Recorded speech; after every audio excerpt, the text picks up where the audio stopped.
Good morning, everyone, and a warm welcome to all of you. I would like to extend a warm welcome to our respected Deputy Director, Ms. Sanjana Mittal Ma'am, HODs, and all who have gathered here for the day 2 of 3-day continuing rehabilitation education program on the topic Role of Orientation and Mobility for Children with Special Needs. शिक्षा का दर है ये खास, जहाँ पर हर बच्चा है पास. विशेष शिक्षा का ये संगम, स्वागत है आप सबका इस धाम. Now, I request our Deputy Director, Ms. Sanjana Mittal Ma'am, guest and HODs kindly come up on the stage for lamp lighting.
Now, I would like to welcome the 8 VI department students for dance performance.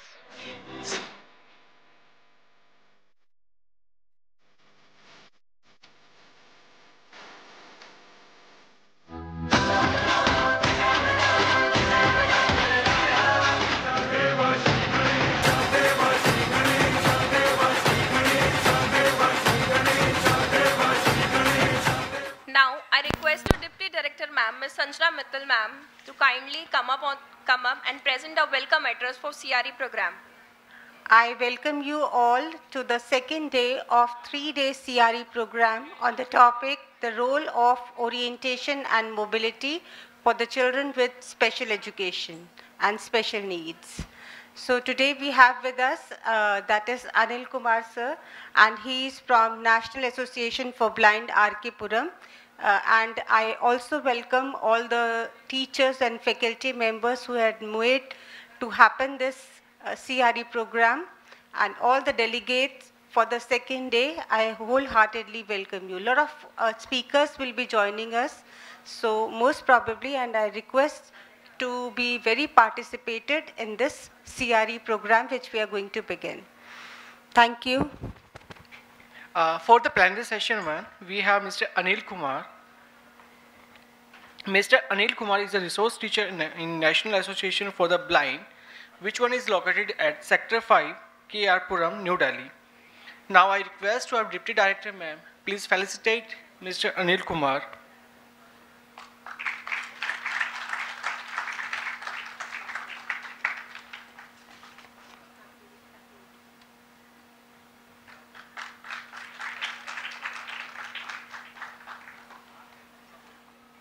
Now we are going to start our plenary section 1. For the plenary section 1, we have Mr. Anil Kumar, Mr. Dinesh Bindal, and Mr. Pramod Sharma. For this session, the chairperson will be Ms. Anupama Gupta. She is an assistant professor of ASD department. So good morning. Maybe जैसे हम लोग first time यहाँ पर आए हैं तो हमें भी पता करते हुए आना पड़ा था कि भाई कहाँ टेक्निक क्या है, कहाँ आपका अष्टावक्र है. ये सब क्या था मेरा? ये सब मेरा ओरिएंटेशन था. नेक्स्ट टाइम जैसे ही मैं आऊंगा मैं सीधा सीधा आपके कॉलेज में आ जाऊंगा. दूसरा वर्ड जुड़ा है इसके साथ में, मोबिलिटी. मोबिलिटी का मतलब होता है एक जगह से दूसरी जगह आने जाने की जो भी प्रक्रिया है, चाहे आप खास करके एक विजुअली के लेवल में लेंगे, चाहे आप साइटेड गाइड से आए, चाहे आप छड़ी के थ्रू आए, चाहे किसी भी टेक्निक से तरीके से आए, वो आपका क्या है, मोबिलिटी कहलाता है। अच्छा, क्या मोबिलिटी जरूरी है विजुअली बच्चे के लिए? क्या मोबिलिटी के बिना उसका डेवलपमेंट हो पाएगा? क्या मे भी जैसा मैं सोचता हूं कि बिना मोबिलिटी के शायद ही उसका चाहे एकेडमिक हो, चाहे सोशल हो, किसी भी तरह का प्रोग्राम है, मेरे हिसाब से शायद नहीं बनेगा। क्योंकि जब तक बच्चा चलना फिरना नहीं सीखेगा, घर से बाहर निकलना नहीं सीखेगा, तो पढ़ना लिखना तो दूर, उसका सोसाइटी में जो एनवॉल्वमेंट है वो शायद नहीं हो पाएगा। मैं ज्यादा टाइम ना लेते हुए सीधा आपको अपनी टेक्निक पे लेके चलता हूं। खास करके जब एक बच्चे को हम मोबिलिटी सिखाते हैं तो सबसे पहले उसके जो रिमेनिंग सेंस है उनके ऊपर काम करते हैं। अगर आपने बच्चे के रिमेनिंग सेंस के ऊपर काम नहीं करा तो शायद वो बच्चा इतना जल्दी एक्सपर्ट या फटाफट नहीं सीख पाएगा, चाहे वो ब्रेल सीखता है, चाहे एजुकेशन का है, चाहे आने जाने वाला है। सबसे ज्यादा जो पहले इंफॉर्मेशन जानकारी वो हासिल करता है वो सेंस ऑफ हेयरिंग से करता है, अर्थात वो सुनने के द्वारा ही करता है। हम लोग जितना भी देखते हैं सारा काम अपना देख के काम करते हैं, और एकदम से अगर हम लोग ब्लाइंड हो जाएं या हमारी आई साइड एकदम से ब्लॉकेज हो जाए तो शायद हम इतने एक्सपर्ट नहीं हो पाएंगे जितना एक ब्लाइंड बच्चा होता है। एनीवे, मैं झूठ तो नहीं बोल रहा हूं, प्लीज मुझे रिस्पॉन्स दीजिए आप लोग, नहीं ना? सेंस ऑफ स्मेल, स्मेल के थ्रू एक जगह से दूसरी जगह जाने का विशेष रोल होता है, मेन रोल होता है। अगर उस बच्चे का स्मेल पावर स्ट्रॉन्ग नहीं है तो डेफिनेटली वो बच्चा आने जाने में समस्या उत्पन्न करेगा। डेफिनेटली वो बच्चा बोलेगा कि सर मेरे को तो दिक्कत हो रही है, मैं कैसे जाऊं? एनवायरमेंट में जितनी भी स्मेल है उन चीजों से आपको बच्चे को खास करके फैमिलियर कराना है कि अच्छी खुशबू ये है और बदबू वाली स्मेल ये है, दोनों में डिफरेंस आपको बताना है। मे भी कुछ बच्चे लोग हमारी कॉलेज के हैं, कुछ टीचर्स भी अवेलेबल हैं, तो उनको शायद पता भी होगा कि एक ब्लाइंड बच्चे के अगर रिमेनिंग सेंस के ऊपर काम नहीं किया गया तो शायद कोई भी प्लान उसके ऊपर नहीं हो सकता कामयाब। सेंस ऑफ टेस्ट बहुत कम इसका रोल होता है आने जाने में, मैक्सिमम जो है आपका स्मेल का, हेयरिंग का है उसमें। सेंस ऑफ टच, फिंगर्स खास करके ध्यान दीजिएगा, जब तक इन चीजों का डेवलपमेंट नहीं होगा, टच सेंस जब तक कामयाब नहीं होगा, आप ब्रेल जैसे बिंदु को नहीं पढ़ने पाएगा वो बच्चा। इसके लिए सबसे पहले आप लोगों को यह ध्यान देना चाहिए कि सबसे पहले उसको कुछ भी चीज देना है तो बड़ा देना है, उसके बाद छोटे आकार के ऊपर आपको काम करना है। जबकि एक जनरल बच्चा जो है वो फटाफट, हमसे भी ज्यादा फटाफट वो पढ़ पाता है, लाइक मेरी स्पीड से वो ब्रेल पढ़ पाता है। इसके ऊपर दिया हुआ काइनेस्थेटिक सेंस, जो सारा सेंस ऊपर से मिला हुआ उसी का एक सेंस डेवलप किया गया, काइनेस्थेटिक सेंस। मे भी इसको शॉर्ट में हम यही बोलते हैं कि जितना भी सेंस ऊपर से है, जो भी इंफॉर्मेशन मेरे मसल से, बोन से, हड्डियों से या हाथ से, पैर से जो भी मिलती है वो सब काइनेस्थेटिक सेंस कहलाता है। इससे पहले मैं थोड़ा सा आगे बढ़ूं, एक पर्सन प्लीज इधर से आ जाइए, कोई भी एक पर्सन इधर से आ जाइएगा, अपनी मर्जी से आइएगा, कोई भी पर्सन। थोड़ा एक्टिविटी जरूर कराऊंगा मैं, देखिएगा, सिर्फ 2 ही पर्सन चाहिए मेरे को। मैम प्लीज आ जाइए।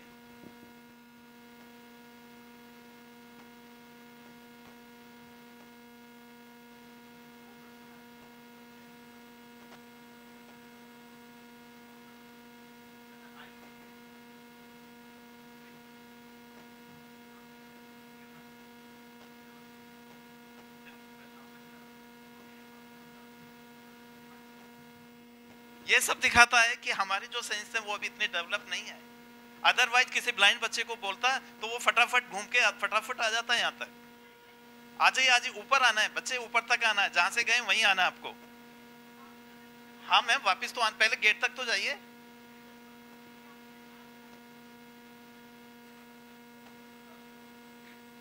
कोई बात नहीं,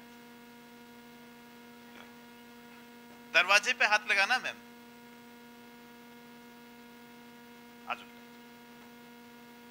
आराम से खोलिए, आराम से खोल दीजिए, आराम से। ओके,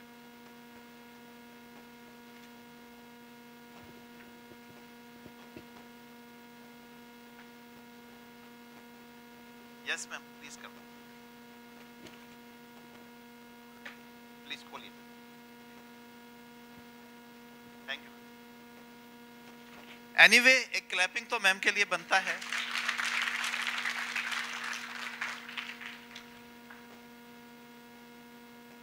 जैसा कि मैंने आपको बताया, जब हम लोग खास करके एक्साइटेड लोग हैं, वो अगर ब्लाइंड होता है, खास करके अभी जैसे मैंने इनको बांधा है, तो दिखाई तो देना दूर, सुनाई भी नहीं देगा, जज नहीं कर पाएंगे कि ये आवाज कहां से आ रही है, क्या आ रही है। रीजन कि मेरे जो रिमेनिंग सेंस बचे हुए हैं वो इतने डेवलप नहीं है, वो इतने काम नहीं करते हैं। एक ब्लाइंड बच्चे का सारा सेंस डेवलप होता है तो वो फटाफट यहां तक एकदम से चला जाएगा। आप सोचिए वो कैसे अपना डेली रूटीन करता है, कैसे वो दिल्ली में मेट्रो में घूमता है, आप लोगों ने सबने देखा होगा। एनीवे, इसके बाद हम नेक्स्ट चलते हैं, साइटेड गाइड टेक्निक। कुछ कहेंगे साइटेड के बारे में? मैक्सिमम जितने भी पार्टिसिपेट हैं, जितने भी कुछ कॉलेज के बच्चे हैं, सबको शायद मालूम होगा कि साइटेड गाइड क्या है। नहीं मालूम। एक दृष्टिहीन बालक, एक ब्लाइंड बच्चा साइटेड के साथ किस तरह से चलेगा, किस तरह से मूवमेंट करेगा। मे बी हम लोग अभी भी चलते हैं तो उल्टा सीधा हाथ पकड़ के चलते हैं, उससे ये पता नहीं चलता है कि साइटेड क्या इंफॉर्मेशन ब्लाइंड को दे रहा है। हमें ये टेक्निक नहीं पता है कि हम ब्लाइंड की ज्यादा से ज्यादा हेल्प कैसे कर पाए। तो उसी से रिलेटेड होता है साइटेड गाइड टेक्निक। जैसा कि पहले बताया हुआ है, एस्टेलाइजिंग कॉन्टेक्ट, यानी कि किस तरह से एक ब्लाइंड बच्चा एक साइटेड पर्सन के साथ में संपर्क करेगा, किस तरह से उससे बात करेगा। सबसे पहले एक ब्लाइंड बच्चा जो है वो वहां पर जाके खड़ा हो जाएगा जहां पर लोगों का आना जाना होता है, जहां पर उसे लगता है कि यहां पर से मेरे को हेल्प मिल सकती है। और किसी पर्सन के आने पर वो बोलेगा, एक्सक्यूज मी, क्या आप मेरे को रोड पार करा सकते हैं, क्या मुझे सड़क पार करा सकते हैं। देखिएगा खास करके बॉडी पोस्चर अक्सर ब्लाइंड बच्चों का गड़बड़ होता है, अक्सर उनका पोस्चर्स बैंड अप होता है। आप ध्यान दीजिएगा, अगर आप लोग मिले होंगे इन तरह के बच्चों से, डेफिनेटली अक्सर ब्लाइंड बच्चों का जो पोस्चर है एकदम डाउन होता है। इसके साथ साथ वो देखते हैं ऐसे आंखों पे उंगलियां रख के चलते हैं, फिंगर्स आंखों के अंदर डालते हैं।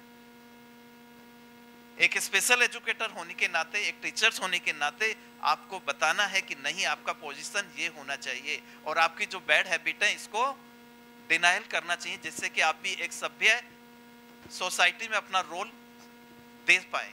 अदरवाइज सोसाइटी के मेंबर आपसे दूर भागेंगे। पोस्चर्स के ऊपर काम करना है, ग्रिप्स आपको देखना है कि ग्रिप्स किस तरह से होगा। सर 1 मिनट आइए ना प्लीज।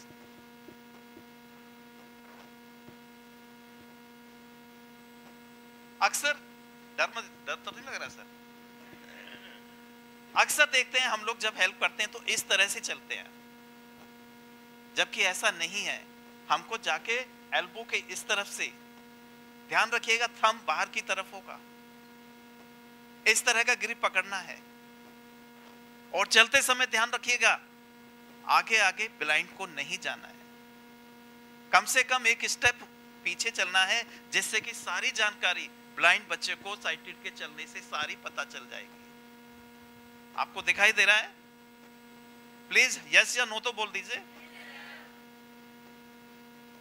इसके बाद वॉकिंग, जैसा मैंने बताया, पीछे चलना है। नैरो स्पेस कभी कभी ऐसा आ जाता है कि छोटा रास्ता है, एक ब्लाइंड बच्चा और एक साइटेड दोनों उसको क्रॉस नहीं कर पाएंगे, तो मे बी साइटेड पर्सन जो है वो इस तरह से सिग्नल दे देगा कि आगे रास्ता छोटा है, और ये सिग्नल उसके लिए ये हो जाएगा कि मेरे को एकदम लाइन वाली कंडीशन में चलना है और उस छोटे रास्ते को हम दोनों बड़े आसानी से पार कर लेंगे।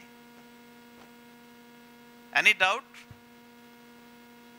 कुछ जवाब नहीं आया, लगता है चाय नहीं मिली आप लोगों को। Please take it. इसी तरह से सुइसाइड है, यानी कि दिशा परिवर्तन है। राइट हैंड साइड मेरे को जाना है और लेफ्ट हैंड साइड पर हम चल रहे हैं, तो उससे किस तरह से दूसरी साइड में आएंगे। तो उसको दर्शाया गया कि पहले वाली साइड को पहले पकड़ना है और दूसरी साइड को दूसरी जाना है। अभी फिगर्स आपके सामने अवेलेबल होंगे, अभी तो उसमें दिखाए जाएंगे ये सारे। इससे पहले मैं थोड़ा सा आगे बढ़ूं, किसी भी एक पर्सन को मैं बुलाना चाहूंगा, कोई भी पर्सन आ जाइए please. Only one person need participation में मैं चाहता हूं बस। सर आप आ जाइए।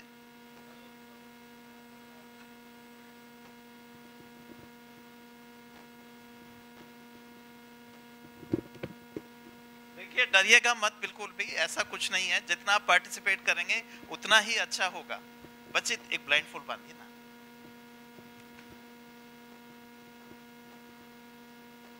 How to locate, searching method कैसे करते हैं वही मैं आपको दिखा रहा हूं कि एक ब्लाइंड बच्चे का जब सामान गिर जाता है डे बाय डे का, तो उसको कैसे ढूंढते हैं ये लोग। कोई बात नहीं, आप कैसी लगा लीजिए। आंखें प्लीज बंद कर लेना। नहीं बेटा जी नहीं, ये जो ऊपर लगाया ना बेटा आपने, इसको नीचे करिएगा। हाँ ऐसे, ये वाला पार्ट, हाँ ऐसे।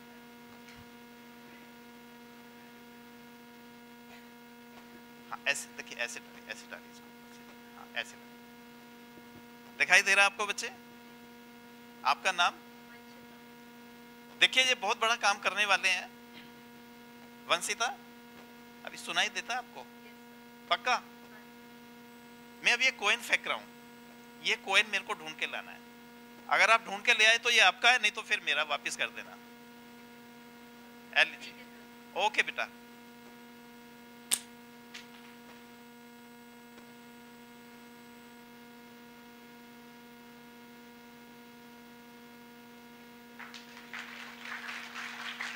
खोल दीजिए बेटा।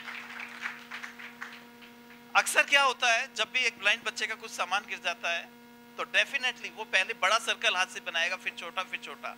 और इन सबसे पहले जो भी उसका सामान गिरा है उसके लास्ट साउंड पर जरूर ध्यान देगा। अगर उसने लास्ट साउंड नहीं सुना तो उसका सामान उसको नहीं मिलेगा, फिर हम जैसे लोगों से वो हेल्प लेगा और कोई रास्ता उसका नहीं बचता है। बैठिए बच्चे प्लीज।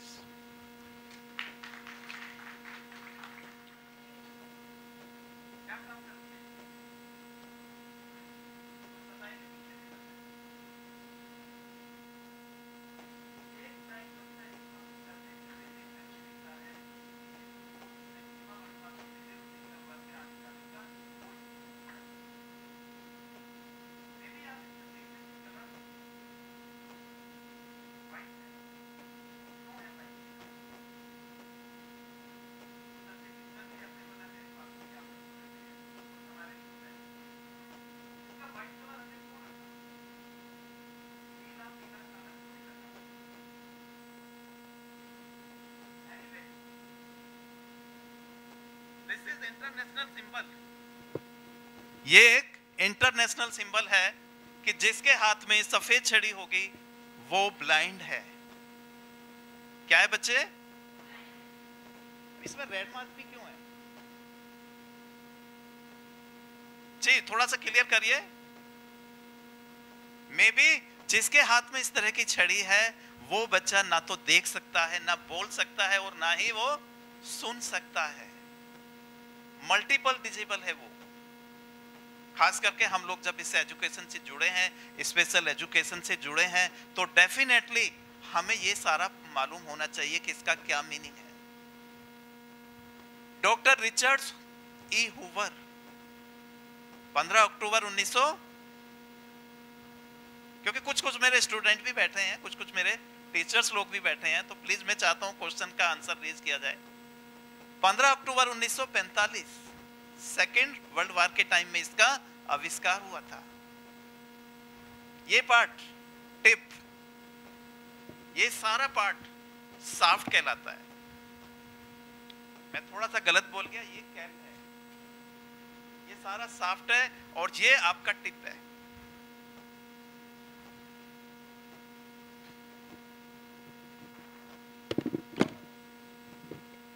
छड़ी चलाने से पहले थोड़ी पोजीशन बिल्कुल स्ट्रेट है।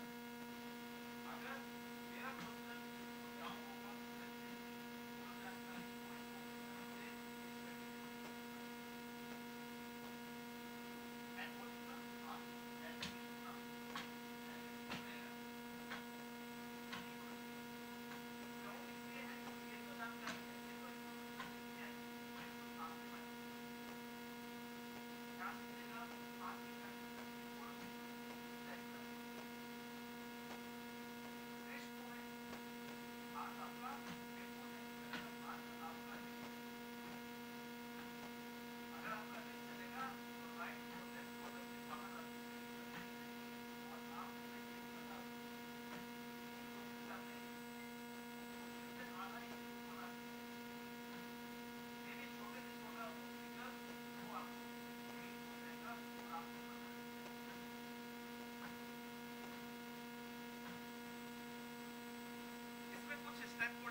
राइट और लेफ्ट में मैं मूव कर रहा हूँ, आर्क वही चीज है जो मैं राइट और लेफ्ट में मूव कर रहा हूँ।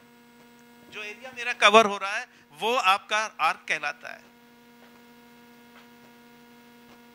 रिदम सारी चीजें जो ऊपर तक हैं वो अगर कहीं से गड़बड़ है तो आपको रुक के पहले फिर अपना रिदम ठीक करना चाहिए। यानी कि राइट पैर है तो लेफ्ट, लेफ्ट है तो राइट, सब चीजें बॉडी पोस्चर्स वगैरह अगर आपका जब मेरा गलत है तो उसको ठीक करके हमें आगे बढ़ना है। इस वाली साइड से, मेरे राइट हैंड साइड से कोई भी 2 पर्सन आ जाए, लेफ्ट से कोई भी 2 पर्सन आ जाए। प्लीज जो अभी आए हैं वो ना आए प्लीज, नहीं तो मेरे को टोस करना पड़ेगा कि ए या बी या सी। एनी 2 पर्सन्स, एनी 2 पर्सन्स, डरिएगा नहीं बिल्कुल भी।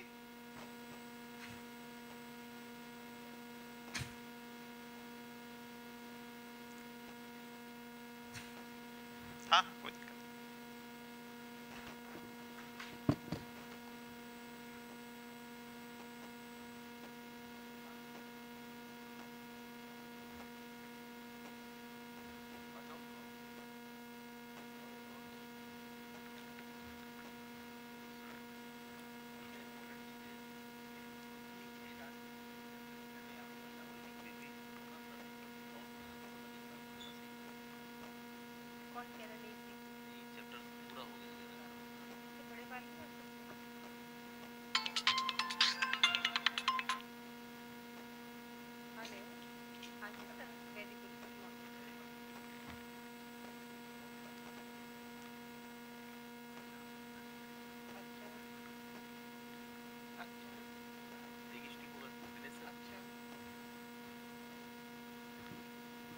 जरा प्लीज ध्यान से देखिएगा ये बच्चे किस तरह से छड़ी को चलाते हुए बाहर तक, जो मेन गेट तक है ये वाला छोटा सा, यहां तक जाते हैं और उसके बाद कैसे अपने आप आते हैं।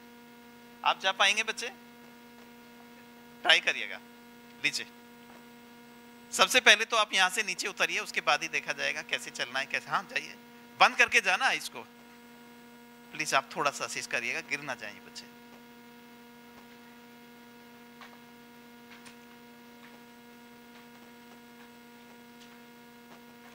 बच्चे उसको थोड़ा सा हेल्प कर दीजिएगा। कोई बात नहीं सर, हो गया तो हो गया। हाँ अभी नीट नहीं हो पाएगी फिर।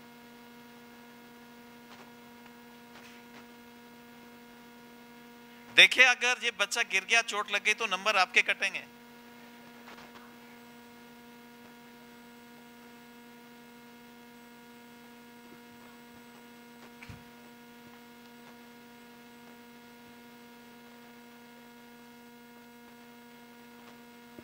बस वेरी गुड। हाँ यहां पर थोड़ा सा प्लीज देखिएगा।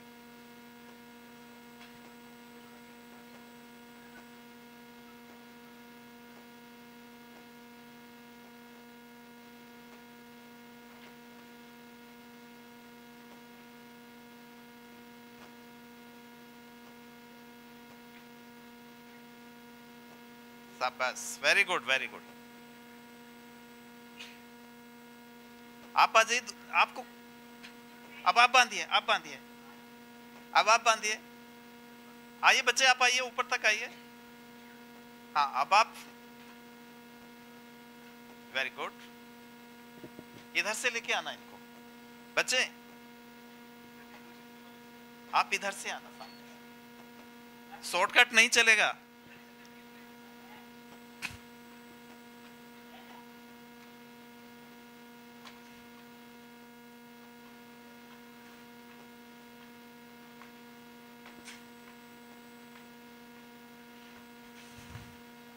छोड़ दीजिए, कोई बात नहीं, खोलिए बेटा, बड़ा मुश्किल है। अच्छा एक्सपीरियंस। हाँ जा बैठिए प्लीज।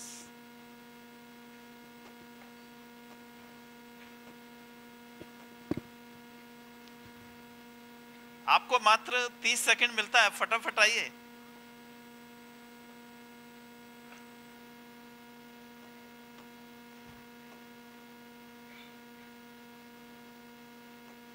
आप देख रहे हैं वो किस तरह से छड़ी को मूव कर रहे हैं।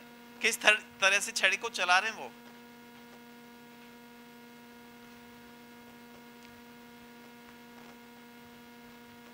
आप खुद मत गिर जाना भैया।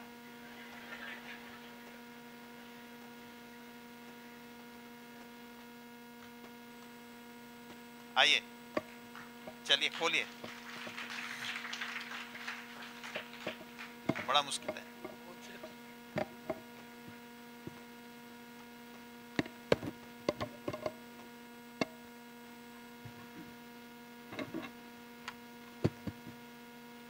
कुछ नहीं करना था। देखिएगा जब भी छड़ी को चलाना इस तरह के सरफेस के ऊपर बड़े आसानी से इस तरह से आपको चलना था।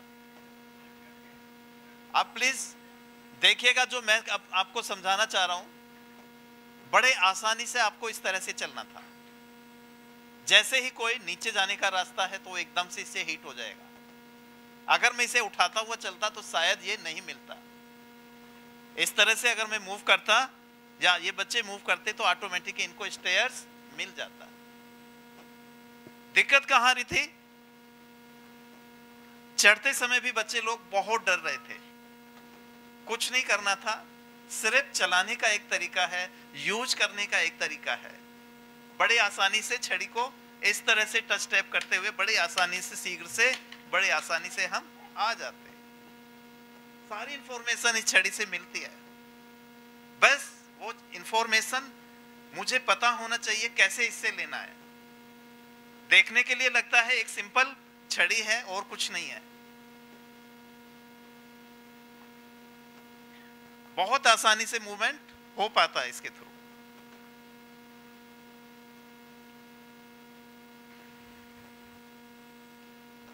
देखिए, आप लोग अपनी क्वारीज जरूर इकट्ठी करके रखिएगा, नहीं तो मैं भी इकट्ठा कर रहा हूं क्या क्या आपसे बात करनी है। फिर लास्ट में अपने क्वेश्चन जरूर रेज करके रखिएगा।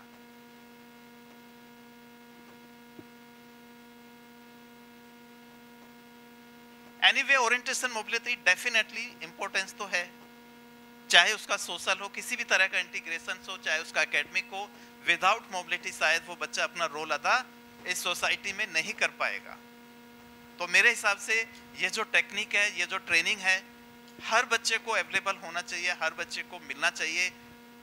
और इसके साथ साथ ध्यान रखिएगा, जितना जल्दी इस बच्चे को इस तरह की ट्रेनिंग मिलती है उतनी जल्दी ही वो बच्चा इन चीज़ों में, चलने फिरने में, आने जाने में एक्सपर्ट हो जाता है। और जितना डिले होता है उतनी समस्या उसके सामने आ जाती है। ये सारी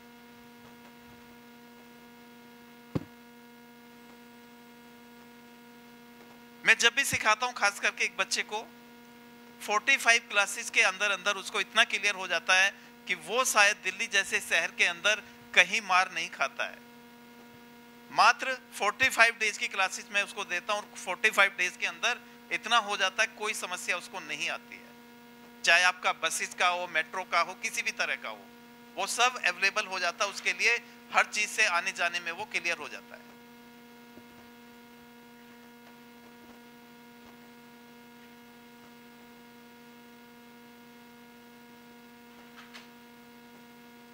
देख रहे हैं आप लोग? प्लीज ये तो बता दो, ये क्या सही पोजीशन है इस बच्चे, इसके क्या गलत है इसमें? हैंड पोजीशन बिल्कुल रॉन्ग है इसमें। ये भी सही होगा मेरे हिसाब से, ये सही नहीं है। अच्छा, अब तो सही है बिल्कुल। देखिए उसके पैरों का रिदम तो देखिए, वो जो बताना चाह रहा है। देख रहे हैं वो सही है क्या गलत है? जो स्टेप उठ रहा है उसका उसी तरफ उसकी छड़ी जा रही है। So this is wrong. ये तो बहुत ही सही है मेरे हिसाब से। पीछे वाले बच्चों को दिखाई देता है या नहीं देता है? नहीं देता, बिल्कुल क्लियर है, ये सारा रॉन्ग है बच्चे। ये बहुत सही है।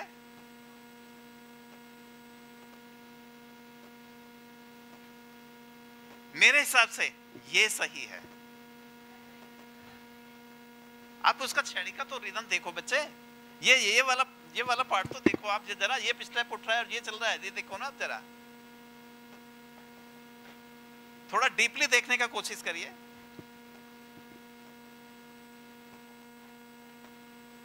हाँ बच्चे प्लीज बोलिए बोलिए।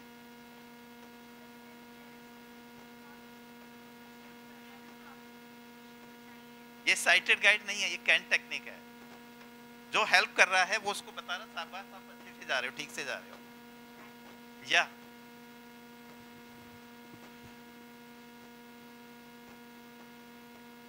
ये तो सारे ही गलत है भाई। This is perfect picture. एक चलने फिरने के लिए, एक ब्लाइंड बच्चे के लिए ये परफेक्ट है। इसी तरह से एनवायरनमेंट के अंदर जाना होता है, इसी के थ्रू उसको चलना होता है।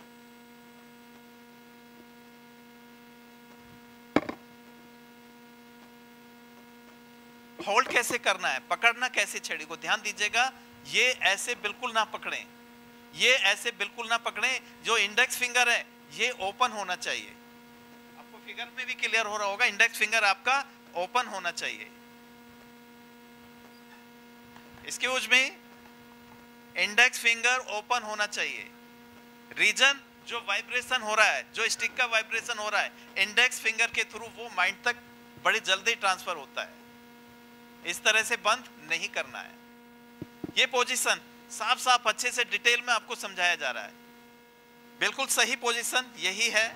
हाथ जो है आपका बीच में होगा, हाथ आपका राइट और लेफ्ट में बिल्कुल नहीं होगा, जिससे कि छड़ी सेंटर में होगी तो मूव करने में कोई दिक्कत नहीं होगी, कोई समस्या उसके सामने नहीं आएगी।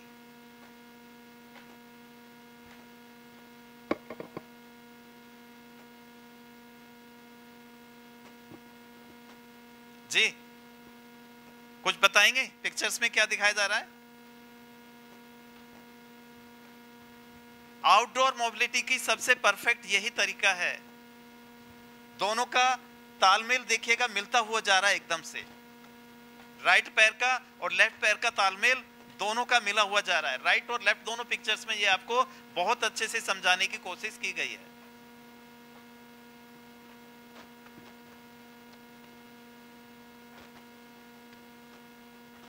बिल्कुल क्लियर है। मूवमेंट कितना हो रहा है छड़ी का वो सारा आपको एरो के थ्रू भी दर्शाया गया है। आउट्स ऑफ शोल्डर कभी भी छड़ी को मूव नहीं करना है, क्योंकि छड़ी अगर आपकी शोल्डर से बाहर जा रही है तो जनरल पब्लिक जो जा रही है या दूसरे लोग जो जा रहे हैं उसको हीट हो सकती है। इसीलिए राइट और लेफ्ट शोल्डर के अंदर ही आपका छड़ी मूव होना है।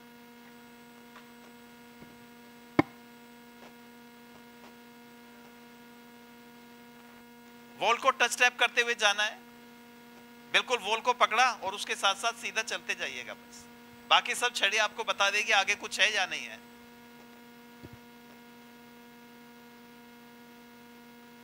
क्रॉस बॉडी टेक्निक बोलते हैं इसको। वैसे पता नहीं यहां क्या बताना चाह रहा है, ये बताएंगे कुछ आप लोग? ये आपको प्रॉपर तरीके से इंटीग्रेट कर रहा है कि देखिएगा इस तरह का भी कुछ लैंडमार्क हो सकता है, उसके ऊपर अपना ध्यान दीजिएगा। अच्छा ये लैंडमार्क और क्लू क्या होता है? यस मैम जी, हाँ हाँ हाँ प्लीज।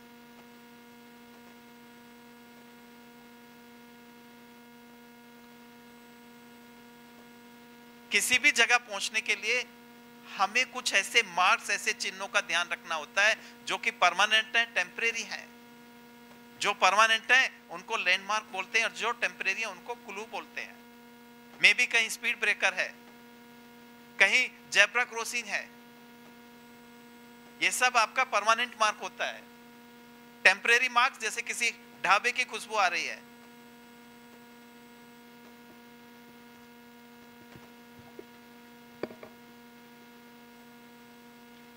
बिल्कुल साफ साफ समझ में आ रहा होगा। कुछ कच्चा सा है, कुछ पक्का सा है एक तरफ से। इसको बोलते हैं शोर लाइन।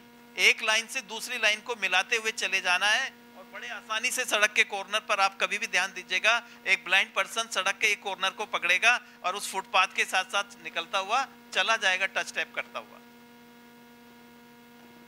इसीलिए इसको बोलते हैं लैंडमार्क। साफ साफ दिख रहा है? फुटपाथ के साथ में सीधा एकदम 4 लाइन के थ्रू ये भाग रहा है। बस हमसे जल्दी पहुंच जाएंगे ये लोग।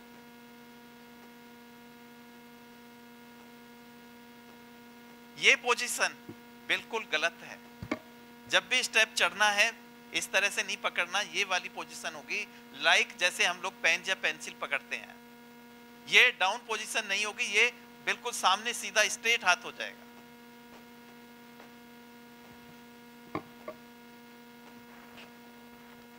ये सारी गलत पोजीशन है जो आपको दिख रही है अभी। ये चलने की सारी टेक्निक है। डाउन नीचे जब भी उतरना है तो एक स्टेप से पहले ही आपको हाथ नीचे कर देना है, जिससे कि स्टेप्स के बारे में आपको सारा पता चल जाए कि स्टेप्स अभी खत्म हुआ है या चल रहा है। इस तरह से टच स्टेप करते हुए आपको बढ़ना है। खत्म हो गया तो ऑटोमेटिक स्टिक से पता चल गया।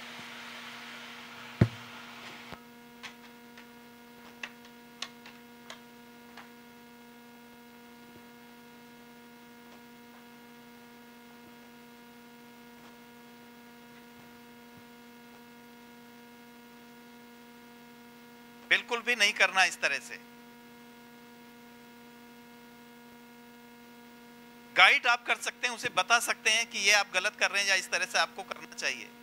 खास करके जब भी स्टेयर के साथ में रेलिंग है उसको होल्ड करने के लिए आप जरूर बोलिएगा। ध्यान रखिएगा विजुअली के लिए, अगर बोथ साइड दोनों साइड में रेलिंग है तो उसके लिए बहुत अच्छा है।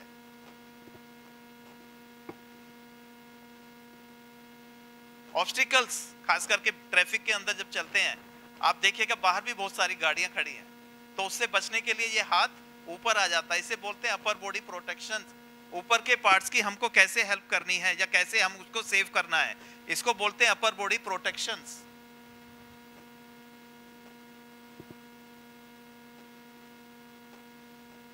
साफ साफ है, मैंने सारा बताया है किस तरह से क्लू है, लैंडमार्क है, शोर लाइन है। कहीं भी डायरेक्शंस प्रॉब्लम होती है तो उसको रुक के अपनी डायरेक्शन को ठीक करना चाहिए। ये सारा साफ साफ है।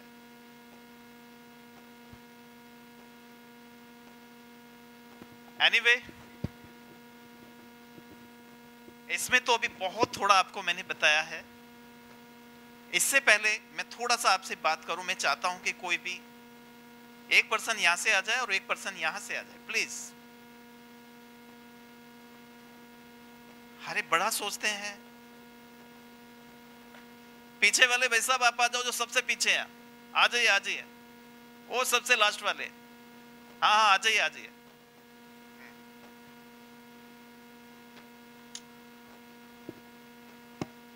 ये छड़ी पकड़िएगा। एक छड़ी और थी sir.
So much, sir, for providing such wonderful knowledge to the all the volunteers present here. And now we are moving for the second one. The second presentation is going through the Mr. Dinesh Bindal. I request our Deputy Director, Ms. Sanjana Mittal, the coordinator of the CRE, Mr. Sandeep Upadhyay, please facilitate Mr. Dinesh Bindal. Mr. Dinesh Bindal is an assistant professor belonging to the VI department, working in AIR-SR, and today the topic of his presentation will be the role of sighted guide for the persons with visual impairment. May we have a round of applause for him?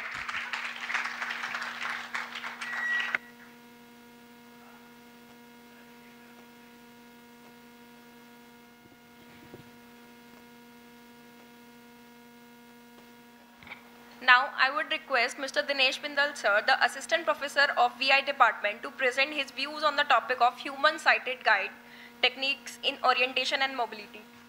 Good morning, everyone. Thank you, Sanjana ma'am and Sandeep Upadhyay sir. ये जो opportunity मिली है आज यहाँ पर आपके साथ कुछ view share करने के लिए, तो आज का जो हमारा टॉपिक है वो है ह्यूमन या फिर sighted guide technique in rotational mobility. अभी अनिल सर ने काफ़ी अच्छे से इस चीज़ को एक्सप्लेन कर दिया है। आई थिंक मैं शायद इतना ना एक्सप्लेन कर पाऊँ जितना सर ने अच्छे से एक्सप्लेन किया इस चीज़ को। फिर भी कोशिश करते हैं, थोड़ा सा जानना चाहेंगे कि ह्यूमन साइट या फिर अगर कहते हैं कि कोई अगर किसी को गाइड कर रहा है तो किस तरह से गाइड कर रहा है। लाइक ब्लाइंड पर्सन को गाइड करने के लिए भी आपको एक स्पेसिफिक टेक्निक सीखनी पड़ेगी। जब भी आप बात करते हैं किसी मोबिलिटी की बात करते हैं, रोटेशन की बात करते हैं हम, तो उसमें जब ब्लाइंड पर्सन चल रहा है तो उसको अगर आप गाइड कर रहे हैं तो सिर्फ गाइड करना मात्र एक ये नहीं है कि आप उसको एक वर्बली आप उसको बता करके बोल दें कि आप लेफ़्ट जाइए, राइट जाइए, या फिर आप बैक आइए, फॉरवर्ड कीजिए। तो स्पेसिफिक कुछ टेक्निक्स हैं जिनके बारे में हम आज से बात करेंगे आपके साथ।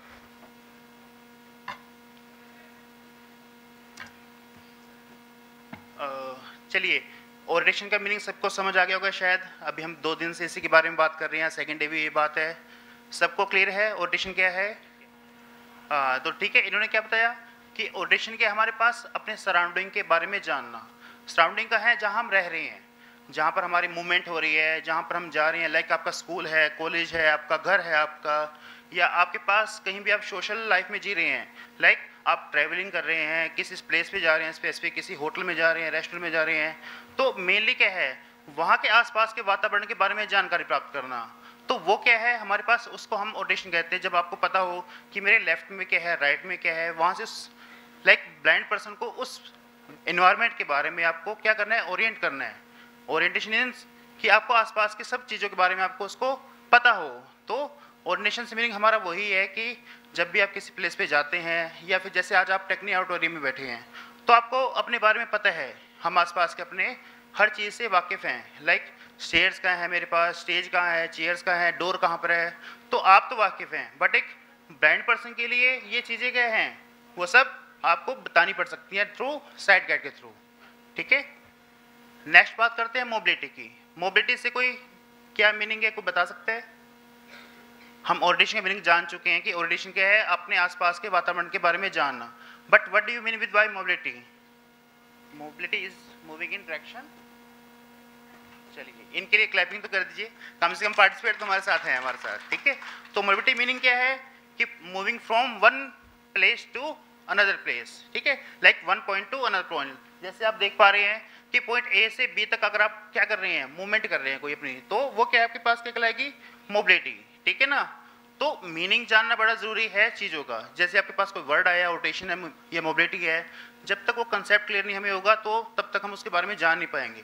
ठीक है ना, तो मूवमेंट हमारे पास क्या है, मोबिलिटी क्या है, moving from one point to another point. Okay, चलिए अब बात करते हैं साइड गाइड टेक्निक की। आप लोग शायद अभी अनिल सर ने इस बारे में अच्छे से आपको समझाया कि साइड गाइड कैसे चलता है, कैसे इसको आप गाइड करेंगे किसी ब्लाइंड पर्सन को। तो उस सब के बारे में हम थोड़ा सा विस्तार से जानेंगे अभी इसके बारे में। तो साइड गाइड टेक्निक आपके पास क्या है, एक क्या है, आपके पास एक मेथड है, लाइक आपके पास विधि है, कला है, क्योंकि आप गाइड तो कर देते हैं हर एक को, गाइड कैसी है, लोग कहते हैं गाइडेंस मैंने एजुकेशन में दे दी, किसी को करियर के regarding guidance they the, but mobility में गाइडेंस कैसे देंगे आप? तो उस टेक्निक के बारे में जानने के लिए कि आपको थोड़ा सा इसके बारे में थोड़ा गहन अध्ययन करना पड़ता है, ठीक है। स्पेशली ट्रेनिंग आपको लेनी पड़ेगी पहले किसी भी एक ब्लाइंड पर्सन का गाइड बनने के लिए। तो मेनली टेक्निक हमारे पास क्या है, एक मेथड है जिसमें 2 पर्सन विजुअल इम्पेयरमेंट एंड एक आपके पास साइटेड गाइड जो आपका बनेगा, जिसके पास देखने की क्षमता है आपके पास, ठीक है ना, लाइक नॉर्मल पीपल हम जैसे हैं। तो दोनों के बीच का तालमेल है एक साथ साथ चलने का, एक मेथड है, एक विधि है, ठीक है ना। बात किसकी कर रहे हैं, मेथड की। मेथड है तो मीनिंग कि उसके बीच कुछ ना कुछ टेक्निक्स हैं, कुछ स्पेसिफिक चीज़ें हैं जो जानना बड़ा ज़रूरी है, ठीक है। तो साइटेड गाइड टेक्निक हमारे पास एक मेथड है which is visual impaired person and sighted guide can together walk safely and comfortably, ठीक है। कुछ चीज़ें हैं जो इस बारे में जानने पहला ज़रूरी है कि जब भी आप एक गाइड बनते हैं किसी का, लाइक हम बात करते हैं कैसे, ज़रूरी नहीं है कि आप जैसे आप देखते हैं, आप ट्रैवलिंग करते हैं कहीं पर भी, सोसाइटी में रहते हैं आप, तो आपने देखा होगा कि बहुत सारे हमारे पास आसपास ब्लाइंड पर्सन रहते हैं। आपने कभी ट्रैवलिंग करते देखा होगा, किसी को सड़क क्रॉस करते देखा होगा, शायद किसी ने कराई भी होगी आप लोगों में से, बहुत लोगों ने, जब आप मिलते किसी से। तो होता क्या है कि आप डायरेक्टली क्या करते हैं, हाथ पकड़ लीजिए, जैसे अनिल सर ने बताया कि आप किसी का हाथ पकड़ ले चलेंगे, ठीक है। अब उसके बारे में कुछ पॉइंट्स जाना जरूरी है पहले, लाइक कुछ चीज़ें हमारे पास हैं, जैसे क्या है कि पहले जब भी आप क्या करें, किसी को गाइड करने से पहले ट्राई कीजिए कि उसको ऑफर करें आप कि क्या मैं आपकी हेल्प कर सकता हूँ, ठीक है। अब ऐसा ना हो कि हाँ सर ये जा रहे हैं ब्लाइंड एक, और आप क्या कीजिए, चलिए सर कराता हूँ आपको क्रॉस, आपने हाथ पकड़ा और वो चल पड़े इनको लेकर के। पहले आप पूछ तो लीजिए कि क्या वो कंफर्टेबल हैं आपके साथ चलने के लिए, है या नहीं है, ठीक है ना। तो मेन जानना वो ज़रूरी है। तो पहले जब भी आप क्या करें कि पहले उनसे पूछिए कि क्या सर मैं आपकी हेल्प कर सकता हूँ, किस तरह से भी, ठीक है। तो होता क्या है, कई बार ऐसा होता है कि वो डिनाई भी कर सकते हैं, कई बार हो सकता है कि वो शायद इंडिपेंडेंटली खुद चलने के लिए अपना उनका एक वे हो, अपना वो उनकी कैपेबिलिटी हो, स्किल्स उनके पास, तो हो सकता है कई बार वो डिनाई कर दें। तो ऐसी चीज़ में आप क्या कर सकते हैं कि ट्राई कीजिए थोड़ा सा उस चीज़ को समझने का, उस स्थिति को समझने का। वाइट केन का यूज़ करना एक हमारे पास हो सकता है कि हम ये नहीं कह सकते कि वो पर्सन टोटली ब्लाइंड है। आपने कभी शायद इस बारे में जाना होगा जो वीआई फील्ड से हैं कि ब्लाइंड के पास भी एक परसेप्शन होती है लाइट की, दिन रात का पता लगाने के लिए भी एक लाइट्स उनके पास रहती है। ठीक, कुछ केसेस होते हैं रेयर जहाँ पर आप कह सकते हैं कि उनके पास पूरी परसेप्शन नहीं है, लाइट परसेप्शन भी नहीं है, बट कुछ लोगों के पास क्या होता है लाइट परसेप्शन हमारे पास रहती है। तो ज़रूरी नहीं है कि जो वाइट केन यूज़ करता हो कि वो टोटली ब्लाइंड हो, मे बी शायद उसकी अप्रोच 2 मीटर तक हो देखने की, लाइक जैसे हम स्पेक्स यूज़ कर रहे हैं तो हमारे भी क्या है एक डिस्टेंस कवर कर सकते हैं, हम ज़्यादा देख सकते हैं। तो कुछ विजुअली इम्पेयर्ड पर्सन ऐसे भी हैं जो सिर्फ एक लिमिट टाइम तक दे सकते हैं, लिमिट लाइक डिस्टेंस तक दे सकते हैं। मान लीजिए मेरे ही एक फ्रेंड्स हैं, कोलीग हैं, तो उनके पास सिर्फ इतनी अप्रोच है उनके कि वो सिर्फ मान लीजिए मेरे जितना हाथ है सिर्फ इतने देख पाते हैं, उससे नेक्स्ट वो देख ही नहीं पाते कि वो कहाँ तक जा पाएंगे कहाँ तक नहीं जा पाएंगे। तो ट्राई क्या है कि इस चीज़ को समझना बड़ा ज़रूरी है कि वाइट केन अगर कोई यूज़ कर रहा है तो वो ज़रूरी नहीं है कि वो टोटली ही ब्लाइंड हो। ओके, नेक्स्ट है कि जब भी आप गाइड बन रहे हैं तो ट्राई कीजिए कि जब भी आप उनसे बातचीत करें तो ऐसा ना हो कि जब आप उनको गाइड कर रहे हैं और आप किसी दूसरी दुनिया में खो जाएं, कि आप बात तो कर रहे हैं उनसे जैसे भी मैं बात कर रहा हूँ कि मैं समझा तो रहा हूँ बट कुछ लोग फ़ोन में लग जाते हैं, कोई कहीं जैसे हम क्लास में करते हैं कि क्लास में क्या होता है कि सर समझा तो रहे हैं पर लेकिन हो क्या रहा है, किसी का ध्यान कहीं पर है, कोई किसी से बात कर रहा है, कोई कैसे कर रहा है। तो सेम ये चीज़ हमारे पास रहती है। जब भी आप गाइड बनते हैं तो ट्राई कीजिए कि कन्वर्सेशन में रहें साथ में उसके। ब्लाइंड पर्सन को आपको ट्रीट कैसे करना है, लाइक आपके साथ चलने वाला पर्सन है वो टोटली आपके ऊपर डिपेंड है, ठीक है। तो ट्राई कीजिए कि उस कन्वर्सेशन में हमेशा उसके साथ बने रहिए। अब बात करते हैं अप्रोच या एटीट्यूड की। अप्रोच से आप क्या समझते हैं, अप्रोच से आप क्या समझते हैं, एनीवन? चलिए जी, मेथड, अप्रोच मीनिंग मेथड, चलिए कोई बात नहीं। अप्रोचेस मीन कि आप अगर आप किसी के साथ आप हेल्प करना चाह रहे हैं, ठीक है, तो आप किस वे में उसको डील करेंगे, कैसे आप उससे बातचीत करना चाहेंगे, ठीक है ना। तो उसके बारे में हम बात कर रहे हैं अप्रोच या फिर एटीट्यूड की। आपका अप्रोच या फिर आपकी जो एटीट्यूड है वो एक ब्लाइंड पर्सन के प्रति कैसा होना चाहिए, आपका व्यवहार कैसा हो उसके लिए, ठीक है ना। तभी मैंने कहा है कि अगर आप साइड गाइड किसी बन रहे हो, गाइड आप बन रहे हो, तो मेनली फोकस क्या है आपका बिहेवियर, आपका बिहेवियर कैसे है, टेक्निक कैसी है आपके पास। तो मेनली पहले हमारे पास हम बात करते हैं किस चीज़ की, कि आप ट्राई कीजिए कि ब्लाइंड पर्सन को एक नॉर्मली ही पर्सन की तरह डील कीजिए, क्योंकि वो भी बोल सकता है, ठीक है, सुन सकता है, सब कुछ वो कर सकते हैं। तो मेनली क्या है, आप ऐसा बिहेवियर मत रखिए कि वो बेचारे हैं। हमारे पास क्या है, समाज में एक बनी हुई एक प्रथा है कि भाई जो भी आपको कोई एक लगता है कि कोई फिजिकली हैंडीकैप है या लाइक ब्लाइंड है या कुछ भी है, तो हमारे मन में पहले क्या होता है वर्ड एक कि बेचारा। तो आप उस चीज़ को आप क्या करिए, उस लेबल को आपको कम करना है। स्पेशल एजुकेशन यही काम कर रही है कि उस लेबलिंग को हमें क्या करना है, कम करना है। तो उसी लेबलिंग के कम करने के लिए जब आप गाइड बन रहे हैं तो सबसे पहले तो आपको अपने माइंड से बात क्लियर करनी पड़ेगी कि वो बेचारे नहीं है, ठीक है। तो आप ट्रीट कैसे कीजिए ब्लाइंड पर्सन को एक एज ए नॉर्मली पर्सन, ठीक है। शेक हैंड का आप कर सकते हैं जब भी आप मिलते हैं उनसे, ठीक है। Shake hand in the sense कि अगर वो कंफर्टेबल है, मेल या फीमेल का कोई अगर फ़र्क है, जेंडर कोई फ़र्क है, अगर वो कंफर्टेबल है तो आप उनसे शेक हैंड कर सकते हैं, अदरवाइज कोई इशू नहीं है।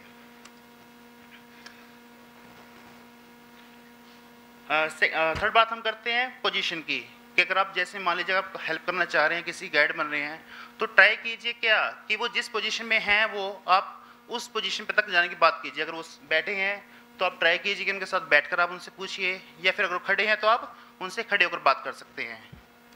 किसी भी साधारण लैंग्वेज का आप यूज़ करने में कोई हिचकिचाहट नहीं है ऐसी कि आपको स्पेसिफिक टेक्निक है तो आप कुछ स्पेशल वर्ड ही बोलें। आप नॉर्मल लैंग्वेज आप यूज़ कर सकते हैं, ठीक है।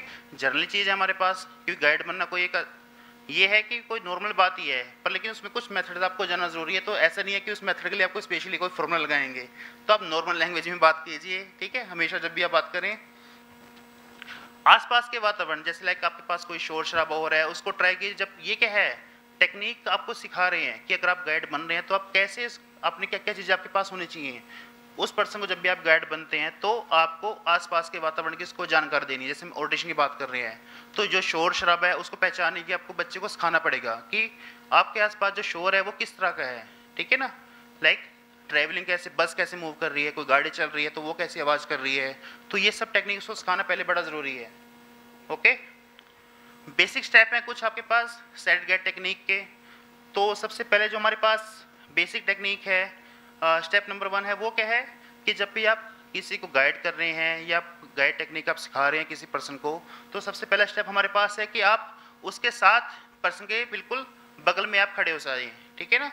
जैसे सर ने बताया अभी कि आप ऐसा ना कीजिए कि उसको आगे से पकड़ खींचिए या फिर आप पीछे से खड़े रहे साइड में। मेनली हमारे पास क्या है कि अगर मेरे पास ब्लाइंड पर्सन यहाँ पर है तो मेरा क्या है कि मैं उसके साइड में खड़ा हो जाऊंगा यहाँ पर, ठीक है ना। फर्स्ट स्टेप क्या आपके पास, उसके बगल में, लेफ्ट और राइट वो आपकी कंफर्टेबल फील है कि आप लेफ्ट या फिर राइट पोजीशन आपकी, आप जैसे भी रह सकते हैं, ठीक है ना।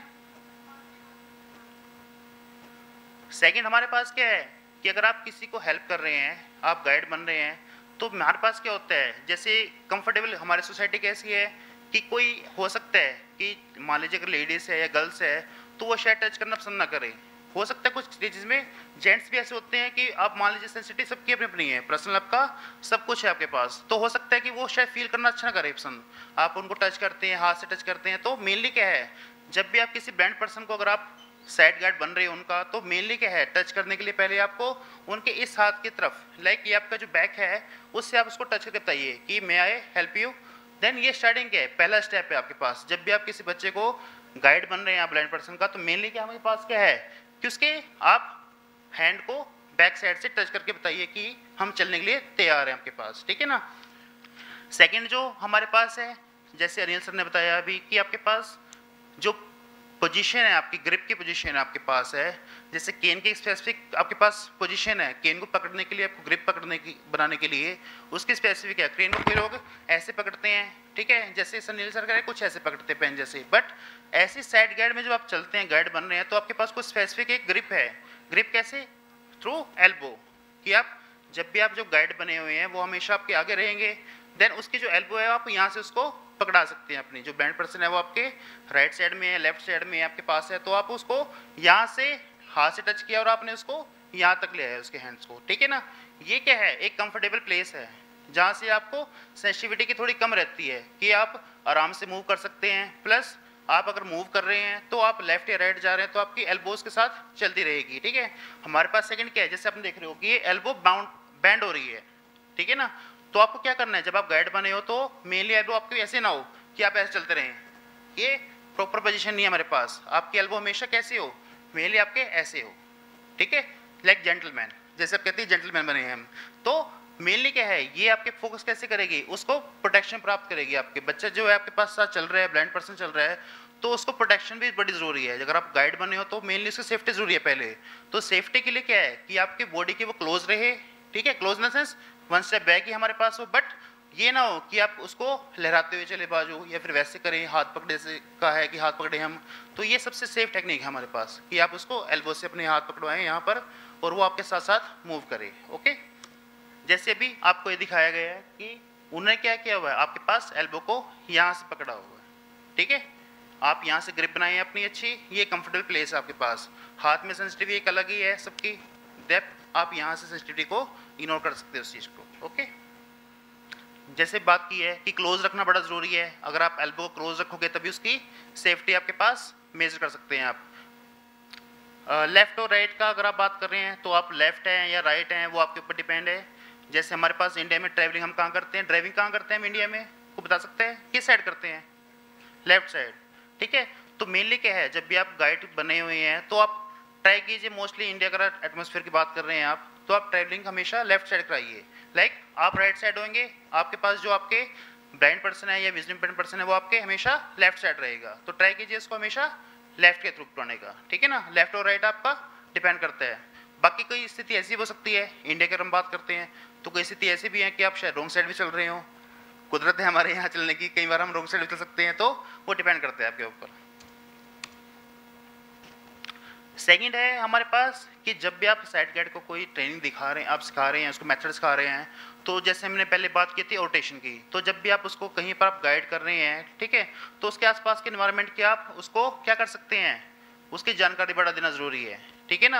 आप किस रूम में है, रूम के अंदर आपके पास क्या सामान है। अगर हम इंडोर की बात करें, ये क्या हमारे पास, अगर हम इंडोर में जा रहे हैं, अगर आप इंडोर में उसको बच्चे को गाइड कर रहे हैं या पर्सन को गाइड कर रहे हैं विजन इम्पेयरमेंट को, तो उसके बारे में जानकारी बढ़ा देना जरूरी है।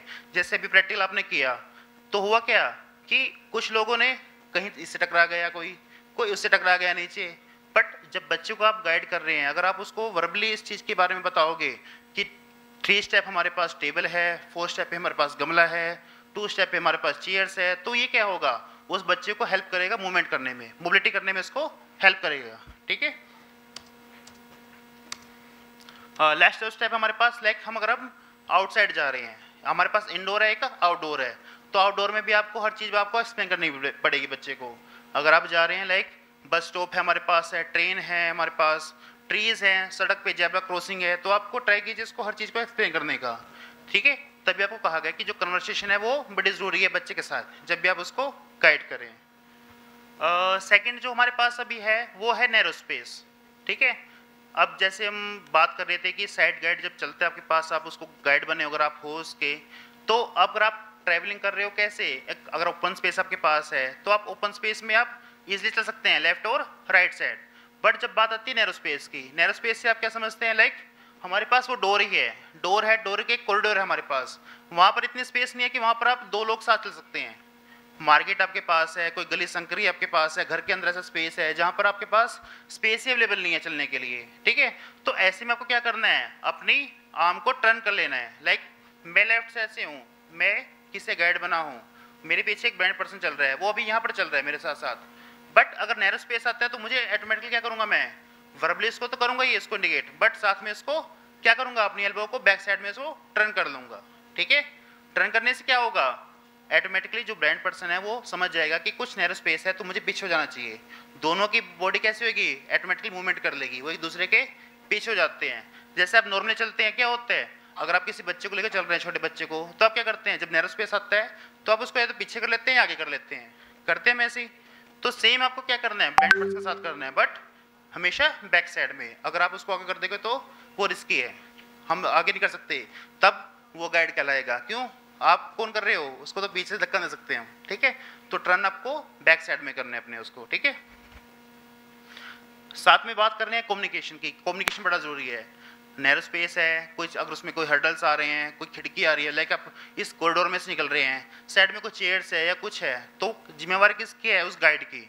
उस बच्चे को कम्युनिकेट करना, उसके साथ आपको कन्वर्सेशन हमेशा रखनी है कि कुछ हर्डल्स आ रहे हैं तो आप उसको बता सकते हैं, ठीक है। बेसिक छोटे हर्डल्स का बराबर ना चाहे बात कीजिए, पर कोई बिग आ रहा है जिसको लगता है कि आपको कि हाँ वो टकरा सकता है बच्चा उससे, लाइक कोई छोटा सा हमारे पास, जैसे मैं कहूँ यहाँ चल रहा हूँ मैं, बट बीच में कहीं उठा हुआ है हमारे पास कोई कारपेट उठा हुआ है, तो बता सकते हैं हल्का सा है या कुछ है, या फिर आपके पास टेबल रखा है तो आप बता सकते हैं सर लेफ्ट में टेबल है, राइट में टेबल है। बट आप गाइड हैं तो आपको कम्युनिकेशन बड़ा ज़रूरी है साथ में बच्चे के। नेक्स्ट हम बात करेंगे स्टेयरकेस की, ठीक है।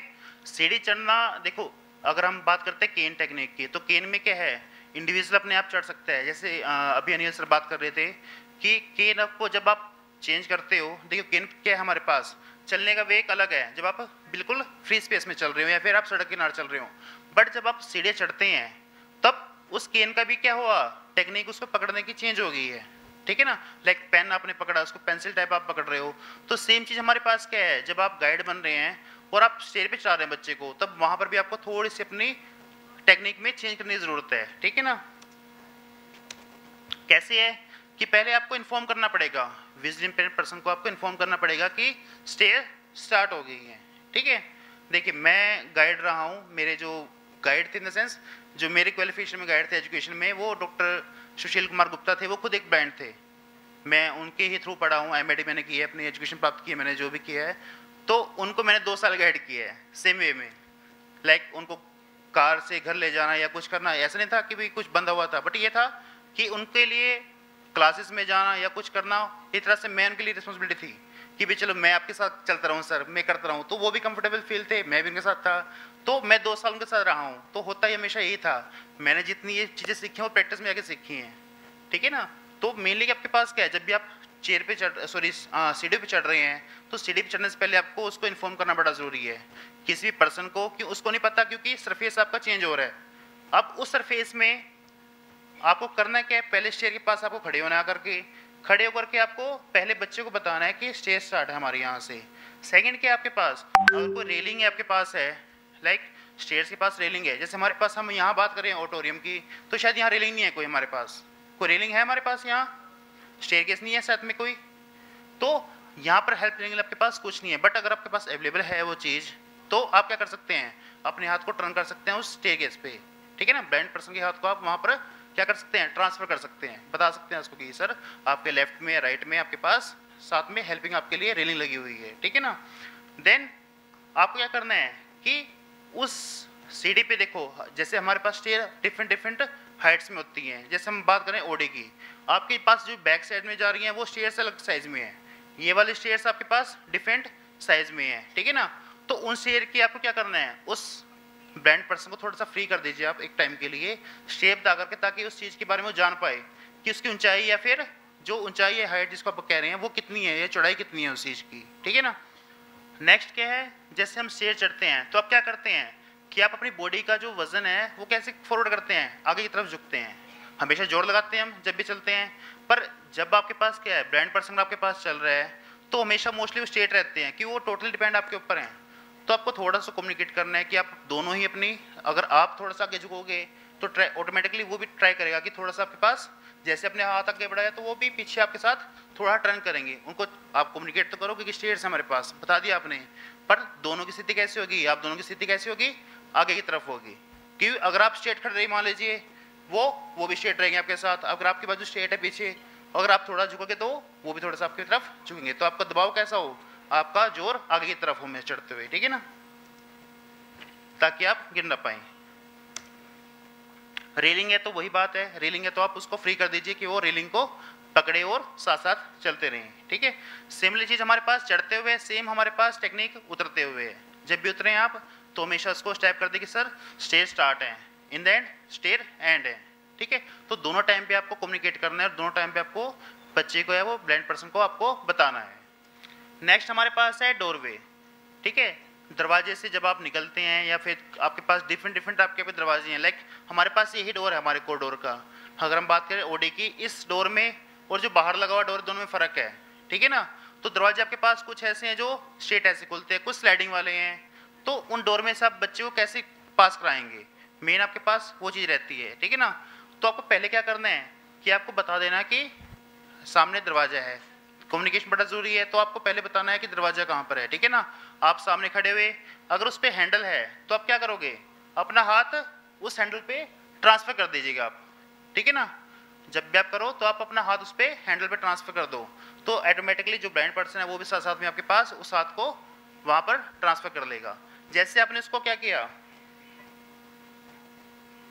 आपने चेंज किया अपनी, ठीक है, पोजीशन आपने चेंज की, आपने उसको हैंडल को ट्रांसफर कर दिया वहां पर। देन आप क्या करेंगे, नेक्स्ट फॉरवर्ड होकर के आप दरवाजा खोला आपने, आप दरवाजे के दूसरी तरफ चले गए और दरवाजे को संभाला आपने, ताकि इजिली जो है ब्लाइंड पर्सन उसको मूव कर सके उस दरवाजे से। नेक्स्ट आप क्या करेंगे, उस डोर को पकड़कर क्लोज कर देंगे, ठीक है, जैसे वो हैंडल क्लोज किया, और देन नेक्स्ट दोबारा फिर आप अपनी मूवमेंट स्टार्ट करेंगे चलना। ओके, सेम टेक्निक से जैसे आपको ये भी दिखाया गया कि आप ट्राई कीजिए। उसको क्या करना है, आपको उनके हाथ जो आपके पास ब्लाइंड पर्सन है, विजन इम्पेयरमेंट है, उसको आप डोर के हैंडल पे आप उसको ट्रांसफर कर दीजिए, ठीक है। नेक्स्ट है ट्रेवलिंग बाय कार। जैसे मैं बता रहा हूँ कि अगर आप कार पे बच्चे को आपको ले जा रहे हो आप, ठीक है, जैसे आप दरवाजा आपने क्लोज कराया है किसी ब्लाइंड पर्सन को, तो सेम वे में आपको जब आप कार की तरफ अप्रोच कर रहे हैं तो कार में बिठाने के लिए भी आपको एक स्पेसिफिक टेक्निक सीखनी पड़ेगी। कैसे कि आप सेम उस वे में, जिस वे में आपने दरवाजे से आपने क्रॉस कराया है पर्सन को, ब्लाइंड पर्सन को, सेम वे में आप उसी तरह अपने हाथ को कार के दरवाजे के खिड़की के या उसके हैंडल पे आप रखेंगे, ऑटोमेटिकली ब्लाइंड पर्सन उसको हैंडल को वहां पर शिफ्ट कर ले अपने हाथ को हैंडल के ऊपर, ठीक है ना। ये क्या है, बेस्ट वे है। अगर आप ऐसे नहीं कर सकते कि आप किसी बच्चे को बिठा रहे हैं कार के अंदर या पर्सन को बिठा रहे हैं कि सर इधर आओ, पकड़ के आप दरवाजा खोला आपने और उसको घुसोने ट्राई करें, वो क्या है, कहीं ना कहीं अनकंफर्टेबल फील करेगा उस चीज में। बट जब आप क्या करोगे, डोर आपने हैंडल वहां ट्रांसफर किया, वो खिड़की खोलेंगे, खिड़की खोलने के बाद ऑटोमेटिकली वो उसको टच करते हुए आराम से बैठे, कंफर्टेबल पोजीशन है उनकी बैठने के लिए, ठीक है ना। इन किसी गाड़ी में हो गया, सेम चीज किसी बस में भी हो सकती है, बट वहां पर बस में आपके पास क्या है, आप भी साथ में ट्रेवल करते हैं तो आप बस में बैठ सकते हैं, तो वहां पर आपको चेयर पे बैठने की आपको टेक्निक बतानी पड़ेगी उनको साथ साथ में, ठीक है ना। जैसे हम बात कर रहे हैं चेयर पे बैठने की, ठीक है ना। सेम टेक्निक जो आप हैंडल के लिए अपना रहे थे कार में डोर बैठने के लिए या फिर दरवाजे के साथ निकलने के लिए, सेम टेक्निक आप कहाँ अपनाते हैं, किसी चेयर पे बिठाने के लिए। लेकिन जैसे मैं बात कर रहा हूँ, आज हमारे पास यहाँ सेमिनार चल रहा है, मेरे पास 2 ब्लाइंड पर्सन अगर आ गए हैं इस सेमिनार के अंदर और मुझे उस कॉन्फ्रेंस में बिना शोर शराबे उनको बिठाना है, लाइक इस चेयर पे बिठाना है, यहाँ मेरे पास चेयर है, ठीक है, बगल वाले चेयर पे इनको मैंने बिठाना है, बट बिना शोर शराबे के, तो ये काम कौन कर सकता है, गाइड ही कर सकता है। बट गाइड कैसे करेगा कि आप क्या करोगे, जैसे आप उसको ले गए चेयर के पास, आप चेयर के साइड में खड़े हो जाएंगे, ठीक है, बैक साइड से जाकर के आप चेयर पे ब्लाइंड पर्सन साथ में आपके चलेगा और अपने हाथ को ट्रांसफर कर देना आपको चेयर के ऊपर हिस्से पे। आप जैसे उसके ऊपर हिस्से पे ट्रांसफर करोगे तो ऑटोमेटिकली ब्लाइंड पर्सन भी इसको यहाँ शिफ्ट कर लेगा और धीरे धीरे उसके बारे में जान जाएगा कि ये चेयर्स है, किस तरह की चेयर है, स्टेबल है, घूमने वाली है, तो वो ऑटोमेटिकली इसको टच से इसको पता कर लेगा और टर्न करके इसके ऊपर बैठ जाएगा, ठीक है ना। तो ये हमारे पास क्या है, चेयर पे बिठाने का एक तरीका है, स्पेसिफिक तरीका है। ऐसे नहीं कह सकते कि आप उसको क्या कीजिए कि आपने छोड़ दिया उसको, सर आप लेफ्ट साइड बैठ जाइए, आप साइड बैठ जाइए, आपके राइट में 2 चेयर छोड़ के बैठ जाइए, ये क्या है, एक सही टेक्निक नहीं है। टेक्निक क्या है, आपको उस पर्सन को वहां पर ले जाना पड़ेगा, चेयर के बैक साइड में जाकर के उस पर हाथ ट्रांसफर करना पड़ेगा और देन आपको उसको बिठाना पड़ेगा वहां पर, ठीक है। जैसे ये चीज आपके पास दिखाई गई है, कैसे है, आप फ्रंट में या बैक में आप उसको ब्लाइंड पर्सन को वहां पर हाथ अपना रखोगे, वो हाथ अपना शिफ्ट करेगा चेयर के ऊपर, देन वो ऑटोमेटिकली खुद ही बैठ सकता है, आपको जरूरत नहीं हेल्प करने की। फिर अगर उसको एक बार उसके अप्रोच में वो आ गई चीज, चेयर आ गई है या कोई टेबल है बैठने के लिए जिसके ऊपर सीटिंग का डेस्क के पीछे लगा हुआ वैसा रहने के लिए, तो आप उसकी जगह पर उसका हाथ रखवा दीजिए और ऑटोमेटिकली वो वहां पर शिफ्ट हो जाएगा। ओके, ठीक है, thank you. I request our Deputy Director Ma'am, Ms. Sanjana Mittal, Ms. Geeta Bhutani and Mr. Sandeep Upadhyay, please felicitate Mr. Pramod Sharma. Mr. Pramod Sharma is an assistant professor belonging to the ID department. Currently he is working in Misri Devi Rehabilitation Center.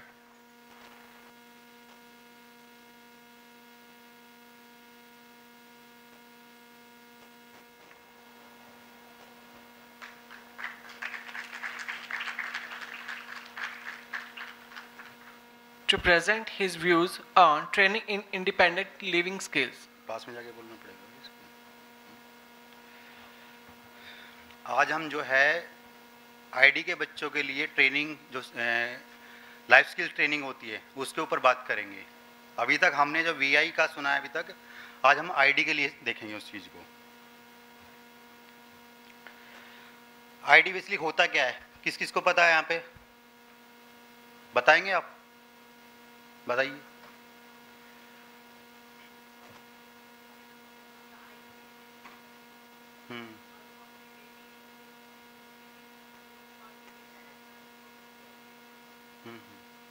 Good. Basically, intellectual disability involve problem with general mental ability that affect functioning in two areas. There are two areas. First is intellectual functioning, जिसमें learning होती है, problem solving, judgements, ये सारी चीज़ें इसके अंदर आती हैं। एकेडमिक वगैरह सब इसी के अंदर आता है सारा। सेकेंड इज अडेप्टिव फंक्शनिंग, जिसमें डेली लिविंग थिंग्स, जो एक्टिविटी हम डेली करते हैं, नहाना है, खाना है, पीना है, घूमने जाना है, वो सारा इसके अंदर आता है।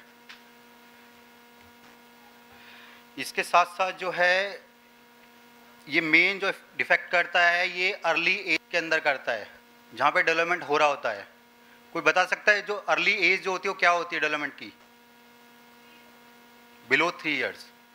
आप लोगों को पता है कि टोटल पॉपुलेशन जो हमारी कितने % आईडी से इफेक्ट है? वो I am not talking about the disabilities, only ID around 1%, ठीक है। और उसमें भी जो है 85% जो है माइल्ड मेंटल रिटार्डेशन, जिसको हम इंटेलेक्चुअल डिसेबिलिटी माइल्ड होती है, वो होती है, ठीक है। और मोस्टली ये जो है मेल में सबसे ज़्यादा पाई जाती है इन कंपेयर ऑफ फीमेल, ठीक है। अगर हम किसी भी डिसेबिलिटी की बात करें तो मोस्टली उसमें मेल ही इफेक्टेड ज़्यादा होता है इन कंपेयर ऑफ फीमेल, ठीक है। इसके साथ अगर ऑटिज्म की बात करें उसमें भी सेम यही होता है कि मेल जो है ज़्यादा इफेक्ट होता है in compare of female. Life skills, जैसे कि भी बताया गया आपको, लाइफ स्किल्स जो भी हम लोग डेली काम करते हैं, डेली लिविंग की जो एक्टिविटीज़ होती हैं, बेदिंग होती है, ईटिंग होती है, ग्रूमिंग होती है, ड्रिंकिंग होती है, वो सारी लाइफ स्किल्स होती हैं। The term life skills refer to the skills you need to make the most out of life. Any skill that full in your life can be considered a life skill. Good. Like communication है, social activities हैं, community awareness है, they all are under life skills or living skills. The term life skill refer to the skill. Okay, ये हो गया शायद। WHO कह रहा है कि लाइफ स्किल जो है वो the ability for adaptive and positive behaviour, जो भी उन्होंने अडॉप्ट किया है और जो पॉजिटिव बिहेवियर हमारा था, that enable individuals to deal effectively with the demands and challenges of everyday life. हमारे आईडी बच्चे जो है डेली कुछ ना कुछ चैलेंजेस फेस करते हैं। किसी को ब्रश करना नहीं आता है, किसी को नहाने में प्रॉब्लम आती है, कोई कॉम नहीं कर सकता, कोई खाना अपने आप नहीं खा सकता, कोई पानी पीता तो गिर जाता उससे, कोई अगर हम कम्युनिटी में भेजते हैं तो जा नहीं पाता वहाँ तक वो। अगर मैं इसको ब्लाइंड पर्सन से कंपेयर करूँ तो वो काफ़ी हद तक इंडिपेंडेंट होते हैं, लेकिन हमारे आईडी नहीं होते हैं। मैं यहाँ से बोलूँ कि यहाँ से बाहर चले जाओ, उसको इसमें भी प्रॉब्लम हो जाएगी कि इधर से जाना है, इधर से जाना है, इधर से जाना है। उनको इन सब चीज़ों में इश्यूज होते हैं। अब जैसे कि अभी बताया था आपको मैंने, personal care, dressing, grooming and hygiene, food preparation, clothing management, laundry, sorting identification. Sorting identification में उनको ये भी प्रॉब्लम आती है कि इसमें मेल वाला कपड़ा कौन सा है, फीमेल वाला कौन सा है, इस तरह के इशू भी आते हैं उन लोगों को, उसमें भी डिफ्रेंशिएट नहीं कर पाते वो लोग। मनी मैनेजमेंट, नोट को पहचान तो लेते हैं कि 10 का है, 5 का है, 20 का, उसको पहचान ले, लेकिन उसको वैल्यू क्या है, किसमें क्या सामान, एग्जैक्ट अमाउंट तो कर देंगे फिर भी जाके। कुछ बच्चे वही माइल्ड कैटेगरी कर पाते हैं, बाकी को सबको प्रॉब्लम आती है करते हुए। उसके बाद पर्सनल ऑर्गेनाइजेशन, खुद को कैसे मैनेज करना, जैसे मटेरियल या टाइम मैनेजमेंट करना होता है कि मुझे इतनी देर में तैयार होकर वहाँ जाना है या मेरा इतने घंटे मुझे काम करना है, इस सब में उन लोगों को इश्यूज आते हैं। हाउस होल्ड मेंटेनेंस, कौन सा सामान कहाँ पे रखना है, मेरा सामान कहाँ पे जाएगा। जैसे हम लोग अपने आप को मुझे पता, मेरा सामान मैं वहाँ रखता हूँ, कपड़े यहाँ रखना, मुझे स्टडी मटेरियल वहाँ रखना, लेकिन उन सब लोगों को सारी प्रॉब्लम आती है, वो नहीं कर पाते हैं सब चीज़ों को। लाइफ स्किल ट्रेनिंग की ज़रूरत क्यों पड़ती है? एटलीस्ट वो जो डेली की रूटीन की जो चीज़ है उसमें एटलीस्ट इंडिपेंडेंट हो सके वो, क्योंकि उसमें भी इंडिपेंडेंसी नहीं आती है। Mastering important tasks for daily living is essential to one's well-being and will lead to more independence. उनको इंडिपेंडेंट करने के लिए बहुत ज़रूरी चीज़ है। Social opportunity and self care, वो अपना ध्यान में रख पाते ढंग से।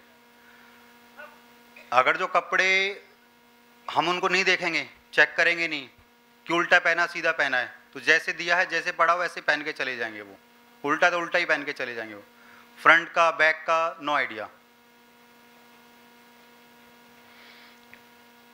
While it may take some time to learn certain skills, completing challenging tasks and raise confidence in your abilities. हमें देखो, उनकी डिसेबिलिटी सबको पता है कि ये प्रॉब्लम है, उनकी एबिलिटी के हिसाब से उनको चलाना चाहिए। मोर फोकस होना चाहिए उनकी एबिलिटी के अंदर, उनके अंदर क्या एबिलिटी है, ताकि हम उसको आगे बढ़ा सके और उनको इंडिपेंडेंट कर सके उन सब चीज़ों के अंदर। ये कुछ एरियाज हैं लाइफ स्किल ट्रेनिंग के लिए।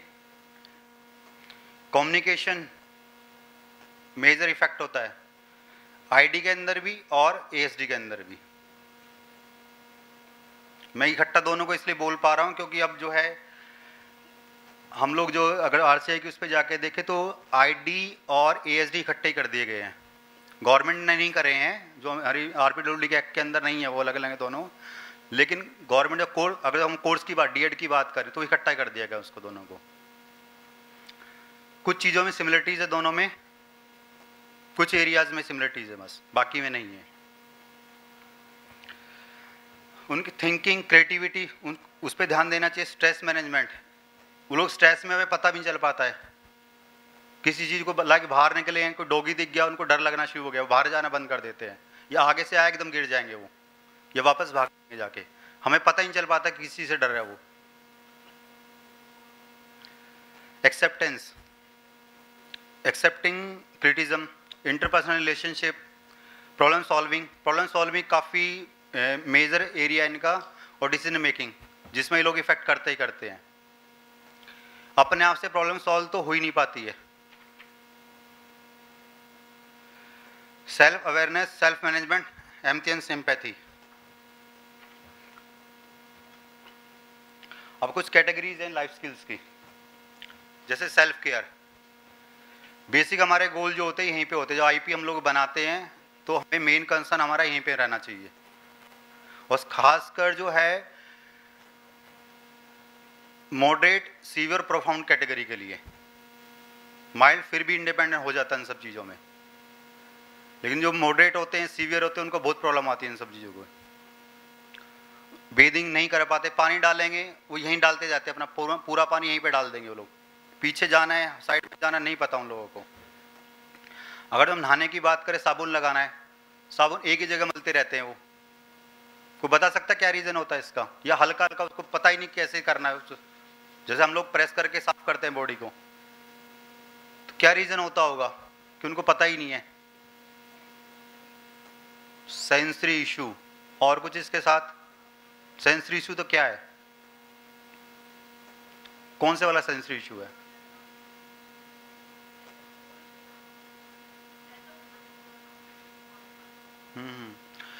देखिए, उनको ये पता ही नहीं चल पाता कि कितना फोर्स कहाँ पे लगाना है। बेसिकली प्रॉब्लम ये आती है कि मैं कितना प्रेस करूँ उस चीज़ को वहाँ पे, ताकि मैं क्लीन कर पाऊँ। ठीक है, उनको देखा होगा दरवाजे बंद करेंगे तो धड़ से मारते हैं, या बिल्कुल हल्के से करते हैं। बॉल फेंकते हैं, या तो फुल स्पीड से जाएगी बॉल वो, या पहुँच ही नहीं पाएगी। सबके अंदर नहीं होती है प्रॉब्लम, लेकिन फिर सारे बच्चों में इश्यूज होते हैं इस तरह के। ठीक है ना। दूसरा है हाउस होल्ड टास्क, जिसमें कुकिंग है, क्लीनिंग है, लॉन्ड्री वगैरह है, इन सब चीज़ों में इश्यू आते हैं उन लोगों को करते हुए। तो हमारे गोल जो सेकंड इस पे भी होने चाहिए, वो एटली बेसिक जो अपनी नीड है उनकी, उसके हिसाब से अपने कपड़े कहाँ पे रखने आप लोगों को, कैसे फोल्ड करना होता है, वो सब चीज़ उनको बताना चाहिए। हमारे जब आईपी प्लान करते तो बहुत सारे लोगों की जरूरत होती है कि ये झाड़ू लगाई करेगा क्या, इसको पोछा लगा के करना है क्या, इसको या क्लीनिंग क्यों जरूरत है, इसको मेड है वो कर देगी आके। ये खाली उसको उस चीज के लिए नहीं करवाया जा रहा है कि उसका काम है, ये उसको इसलिए करा है जो भी स्किल है। हमारे आगे पानी गिरा तो हम ही तो साफ करते हैं उसको, मेड का वेट करेंगे क्या? जब तक मेड आएगी जब तक पानी गिरा रहेगा क्या वहाँ पे? वो आप काम कर रहे हो, स्टडी कर रहे हो, उसके ऊपर पानी गिरा तो क्या करोगे? अगर तो उनको इस तरह की ट्रेनिंग दे दी जाए कि आपको जब भी ऐसा होगा आपको खुद ही करनी है सारी चीजें, ये कपड़े धुलने में डालने उनको पता होना चाहिए कि धुलने वाले कौन से और जो साफ हो चुके वो कहाँ पे है। तो आपके गोल जो है उस तरह से भी होना चाहिए। बहुत सारे पेरेंट्स होते हैं, पूछते हैं वो आके कि हम घर में जाके क्या करें जी काम, क्योंकि घर में तो कोई रूटीन होता नहीं है बच्चों के पास। तो हमें इन सब चीज़ों पे उनको गोल प्लान करके दे देना चाहिए और वहीं पे उनकी ट्रेनिंग हो सकती है, ठीक है ना। हम लोग जो है लाइक स्कूलों की अगर जब हम बात करें तो स्कूल में कुछ हद तक हम एक्टिविटीज़ को करवा पाते हैं, लेकिन उसके बाद जो बच्चा 4 घंटे 6 घंटे स्कूल में रहता है उसके बाद उसको घर पे रहना होता है। अगर तो हम पेरेंट्स की ट्रेनिंग कर दें उन सब चीज़ों के लिए कि आपको ये स्किल करना है, इतने दिन के लिए करना और इस तरह से मास्टरी हो सकती है उसमें, तो हमें भी काफ़ी हद तक हेल्प मिलेगी उसमें और बच्चा भी बहुत कुछ लर्न कर जाता है। वो साथ में पेरेंट्स को बच्चे को ऑक्यूपाई करने के लिए स्किल्स मिल जाते हैं जिसको उसको हमेशा जरूरत रहती है। कम्युनिकेशन, अब कम्युनिकेशन अपनी बात बता ही नहीं पाते हमें। अब बहुत सारे बच्चे आपको पता कि नॉन वर्बल होते हैं, वो उनको किसी भी तरह का मतलब इंडिकेट भी नहीं कर पाते हैं चीज़ों को वो, तो उसकी वजह से होता है क्या जी, नहीं बता पाएंगे तो उनका बिहेवियर खराब होना शुरू हो जाएगा। बिहेवियर खराब होगा तो हमें लगा पता नहीं क्या हो गया इसके साथ अब ये। तो कम्युनिकेशन के भी गोल जो है जरूर बनने चाहिए। ये कुछ पर्पसेस हैं कि लाइफ स्किल ट्रेनिंग क्यों जरूरत है हमारे लिए। अब सिखाएं कैसे, बात ये आती है। मैं अगर एक बच्चे को पैंट फोल्ड करना सिखा रहा हूं तो कैसे सिखाऊं उसको? एक दिन में एक महीने में तो सूखने वाला है नहीं वो। तो बार बार जब हम उसकी प्रैक्टिस करते जाएंगे, उसके लिए हर रोज प्रैक्टिस होगी उसकी। सेशन के दौरान जो आपने 1 घंटे का सेशन लिया हो तो उसमें आपने 10 मिनट इस चीज़ पे टास्क लिया आपने अपना, तो दिन में आप कितनी बार लेंगे उसके आप, तो आपको नोट डाउन करना पड़ेगा कि मैंने उसको 10 बार आज लिया उसके साथ ये, ठीक है ना। इतनी ट्रायल करेगी उसके ऊपर जाके, खाली ये नहीं कि दिन में एक ही बार करवाए 10 मिनट के लिए और उसको सीख गया वो। ऐसे तो कई साल लग जाएंगे सीखते सीखते और फिर भी कंफर्म नहीं सीखेगा नहीं सीखेगा वो,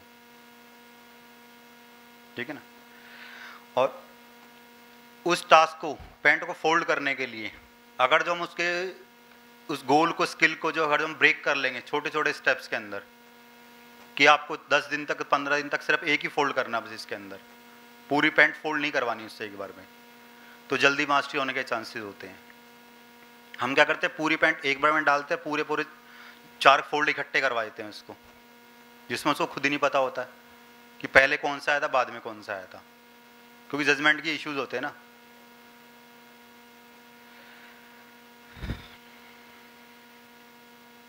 बार बार प्रैक्टिस करवाओगे तो मास्टरी होगी। और साथ में फन एक्टिविटी जरूर लेनी चाहिए उसके साथ।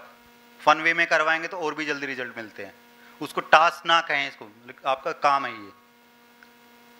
अगर आप काम के हिसाब से करवाएंगे हो सकता है वो ऊब जाए, थोड़े दिन के बाद काम करना बंद कर दे। उसको भी खुद को लगेगा पैंट फोल्ड करवा रहे हैं, क्या करवा रहे हैं इसको जाके। तो बोलो प्लांट्स में आपने पानी डालना है तो क्या जरूरत है मुझे पानी डालने की, इसमें तो कोई मजा ही नहीं आ रहा। तो उसको फन वे में करवाएंगे तो उसको ज़्यादा जो है इफेक्ट पड़ेगा। और जो छोटी छोटी विंस, अगर उसने आज एक फोल्ड किया है तो उसी को सेलिब्रेट करना, उसको बताना आपने वाह ये कर दिया आज ये। पूरी पैंट के बारे में मत बताओ उसको, भी पूरी पैंट करनी थी आपको, तो ये उतने से उसको खुश होने दो और खुद भी खुश हो उस चीज़ से। विजुअल शेड्यूल जो है हमें बनाना चाहिए बच्चों के लिए। विजुअल शेड्यूल के बारे में पता किसी को? यार कितने लोग बनाते हैं?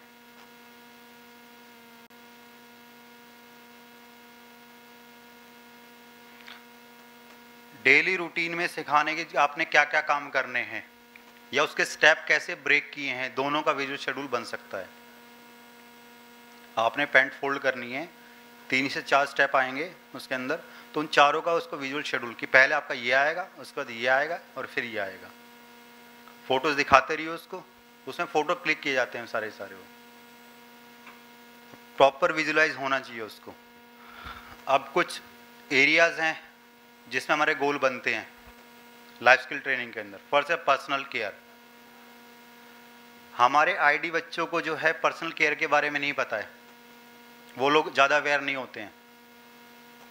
नेल्स बढ़े हुए तो बढ़े रहते हैं, पेरेंट्स ने कट कर दिए तो ठीक है, नहीं तो चलता रहेगा ऐसे। खाना नीचे गिर जाएगा, वो लोग अवेयर नहीं कि मुझे नहीं खाना इस खाने को, ऐसे का ऐसा उठा के उसको जो है खा लेते हैं वो लोग। और ख़ासकर ऐसी चीज़ें जो पैक चीज़ें होती हैं, लाइक चिप्स कुरकुरे इस तरह की चीज़ें होती हैं, और वो नीचे भी गिर जाती है तो उठा के खा लेंगे उसको, क्योंकि उनको अच्छा लगता है वो। तो पर्सनल केयर के बारे में जो हम लोगों को ज़्यादा ध्यान देना चाहिए, कितना खाना है। आप लोग जो सब जानते होंगे इस बारे में कि उनको अपने पेट का पता ही नहीं चल पाता है। अगर कोई उनका फेवरेट फूड लाइक पिज़्ज़ा रखा है या फ्रेंच फ्राइज रखी है, वो लोग ज़्यादा इन सब चीज़ों को पसंद करते हैं, तो उनको पता ही नहीं कितना खाना है मुझे। 1 पैक आ रहा है, 2 पैक आ रहा है, 3, खाने से मतलब है बस। एक्सरसाइज, जिससे वो लोग बहुत ज़्यादा बचना चाहते हैं, वो क्या शायद सभी बचना चाहते हैं कि ज़्यादा मेहनत ना करनी पड़े, ठीक है ना।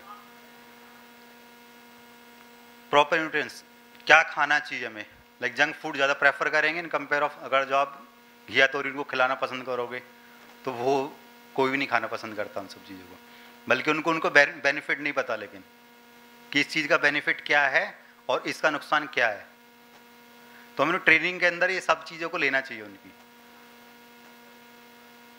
ठीक है। 2 चार्ट बनाए, एक जंक फूड का अलग रखिए, उसका अलग लिखिए।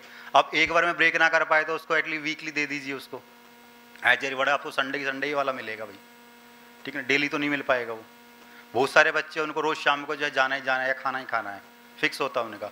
और ख़ासकर ASD के अंदर कि रोज़ चाहिए उनको, इतने बजे को करना है तो करना ही करना है, चाहे कुछ भी हो जाए। वो बाहर तूफान आया, आंधी है, उनको कोई लेना देना नहीं इस बात से, उनको अपना चाहिए है बस।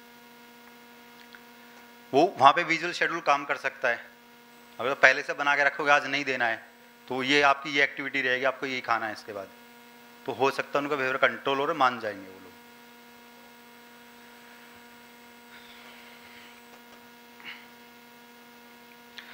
उन लोगों को फीवर हो गया है, कोई किसी चीज़ से एलर्जी है, किसी खाने से एलर्जी है, तो इस सब चीज़ की हमें ट्रेनिंग देनी चाहिए, उसके अंदर रखना चाहिए हमें।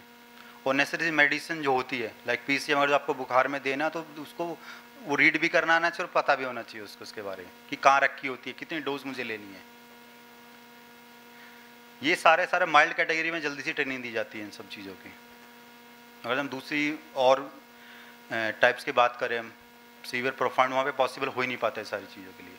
लेकिन उसमें ये हो सकता है कि आप फीवर आए तो एक पाउच बना के एक बॉक्स के अंदर, लाइक मैक्स खाली वो मैक्स बॉक्स का, उसके अंदर एक टैबलेट रख सकते हैं उसके लिए कि ऐसा है तो ये वाला खाना आपको यहाँ पे। कोई कलर कोडिंग कर सकते हैं उसके ऊपर जाके कि ये वाला है तो ये खा सकते हो, ये आए तो ये कर सकते हो। एक टाइम पे एक ही जगह एक ही चीज़ होनी चाहिए फिर वो, ठीक है ना। बेसिक मैथ, अब बेसिक मैथ से क्या कहेंगे आप कि उनको प्लस माइनस टेबल आना चाहिए, ये सब। उनको ये भी नहीं पता अगर मैं यहाँ से बोलूँ कि जब फ्रिज से एक एप्पल निकाल के ले आओ और वो खा लो, बहुत सारा को ये भी नहीं पता। वो कॉपी में तो सीख लेते हैं कि ये 1 लिखा हुआ ये रहा, बस उसकी वैल्यू क्या है नहीं पता होती इन लोगों को। तो हमें प्रैक्टिकल ट्रेनिंग देना बहुत जरूरी है बच्चों को। स्कूल के अंदर है, स्कूल में जाओ 1 गिलास पानी लेके आओ, ये वाला 1 उठा के यहाँ पे बॉल इधर रख के आओ जाके, इस तरह की एक्टिविटी लेनी पड़ेगी आप लोगों को।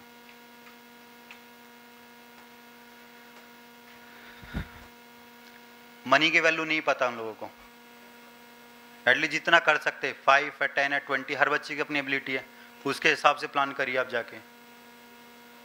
और वैसे ही जो है हम लोगों को वो लेनी चाहिए उसकी। लाइक शॉपिंग है तो शॉपिंग करेंगे, दुकान पे जाना पड़ेगा, दुकान पे जाएंगे तो सोशल इंटरेक्शन भी होगा उनका, शॉपकीपर भी समझेगा इस चीज़ को क्या है, बच्चे की प्रॉब्लम क्या है, बार बार जाएगा, बार बार सीखेगा वो जाके वहाँ से। जितने लोग उस टाइम पे और आएंगे वो लोग भी अवेयर होंगे चीज़ों से कि बच्चे के अंदर कुछ ना कुछ प्रॉब्लम है, कैसे वो मांगता है चीज़ों को, कैसे वो लेता है, कैसे पैसे देता है, वो सब चीज़ों की वहाँ पे ट्रेनिंग दे पाएंगे आप लोग। देखिए टेबल टॉप पे बैठ के तो बहुत कुछ कोशिश करते हैं हम लोग, लेकिन उसको जब तक प्रैक्टिकली लेके जाएंगे नहीं वहाँ पे, तो वो हमें पता ही नहीं चल पाएगा उसको कितना स्किल आया है कितना नहीं आया है। अपने बेसिक बिल्स कैसे बनाने, मैं आज दुकान पे जाना मुझे, तो मुझे 2 आइटम चाहिए बस वहाँ से जाके, लाइक मुझको चिप्स ही लेना है, चिप्स कुरकुरे लेना, तो उसको वही बिल बना के लेके जाना अपना। चिप्स लिखेगा, कुरकुरे लिखेगा, अमाउंट 10 + 20, चाहे कैलकुलेटर यूज़ करे उसके लिए वो, और 20 का नोट अगर जो लेके जाता है तो ठीक है, नहीं तो 10 के 2 लेके जाना है। एक्सचेंज कैसे करना है, ट्रांजेक्शन कैसे करनी है, वो उसके स्किल्स के अंदर होगा। पहले ट्रेनिंग घर पे हो जाएगी, स्कूल में हो जाएगी, एंड देन जो डिलीवर वर्क प्लेस पे हो जाएगी, आपकी शॉप पे हो जाएगी जाके। हाउस होल्ड स्किल्स, अब वही आता है इसके अंदर कि घर के काम कैसे करेगा वो। बहुत सारे लोग यही सोचते हैं जरूरत क्या है उसको करने की, लेकिन जैसे हम लोग अपने काम करते हैं उसको भी जरूरत है। बच्चों को ये नहीं पता चलता कि टीवी बंद करना तो कैसे करना इस चीज़ को जाके, वॉल्यूम अप करूँ कैसे करूँगा, इसको डाउन करूँ तो कैसे करूँ इसको जाके, ठीक है ना। तो इन सब चीज़ों में हमें ध्यान देना चाहिए, सब चीज़ों के गोल बनाने चाहिए। अब लाइक माइक्रोवेव ही है, खाना गर्म करना, अगर जो आप उसको उस पर दोगे गैस पे करने के लिए, हो सकता है उसके लिए सेफ ना हो वो चीज़, लेकिन उसको अगर माइक्रोवेव में दें और बता दें यहाँ पे 30 लिखा होता है, जब ये बंद हो जाएगा तो ओपन कर लेना इसके बाद इसको, तो जल्दी सीखेगा वो। उसके लगा के उसके एक शेड्यूल भी लगा सकते हैं उसके आगे कि आपको सब्जी करनी है तो इतनी मिनट चलाना पड़ेगा इसको, रोटी करनी है तो इतनी देर लगाना पड़ेगा, मैगी बनानी है तो आपको इतनी देर लगाना पड़ेगा, ठीक है। अब देखिए हमें बच्चे को ट्रेनिंग उस हिसाब से देनी चाहिए, लाइक पेरेंट्स जब कहीं जाते हैं, उनको 2 घंटे के लिए कुछ काम होता है, तो उनके मन में क्वेश्चन ये होता है, वही होता है कि बच्चों को घर में छोड़ के कैसे जाऊँ मैं, बच्चा करेगा क्या पीछे से, इसको भूख लगी प्यास लगी तो क्या करेगा ये, कोई बच्चे को तो पता नहीं कैसे क्या करना है। अगर हम उसकी ट्रेनिंग दे दे उसको कि आप मैगी ऐसे बना सकते हो, खाना जो रखा हो गर्म इसको ऐसे कर सकते हो, तो शायद पेरेंट्स भी जो है फ्री होके जा पाएंगे चीज़ों के लिए। कोई आएगा स्ट्रेंजर तो गेट नहीं खोलना है,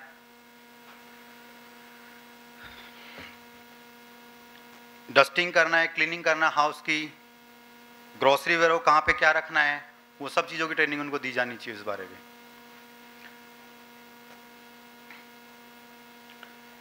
अब मेडिसिन तो हम लोग बताए थे, माइल्ड कैटेगरी के बच्चे पढ़ लेते हैं आराम से मेडिसिन में क्या नाम लिखा हुआ है, लेकिन उसकी एक्सपायरी डेट वगैरह है, शायद हम उन चीज़ों को छोड़ देते हैं बताना उसको, वो जरूर हमें बताना चाहिए उनको। जो बच्चा रीड कर सकता है एटलीस्ट उसको बता देना चाहिए, ठीक है। खराब हो गई तो उसके बाद उसको उसी को बताओ, आदत डालो उसकी है कि जब एक्सपायर हो जाती है तो इसको 1 मंथ पहले से बाहर निकालने शुरू कर दो, उसको थ्रो कर दो आप इसको जाके, ठीक है। और अपनी लिस्ट बनाइए खुद ही कि आपको क्या क्या रिक्वायरमेंट है उस चीज़ों के लिए। ऐसी जो कैन फूड होता है या टेबल चीज़ें होती हैं उस पर एक्सपायरी डेट नहीं पता चलती उनको, खाने से मतलब उस चीज़ का भी, वो सब चीज़ें की ट्रेनिंग उनको दी जानी चाहिए ताकि उसको देख पाएँ, पढ़ पाएँ उसको जाके।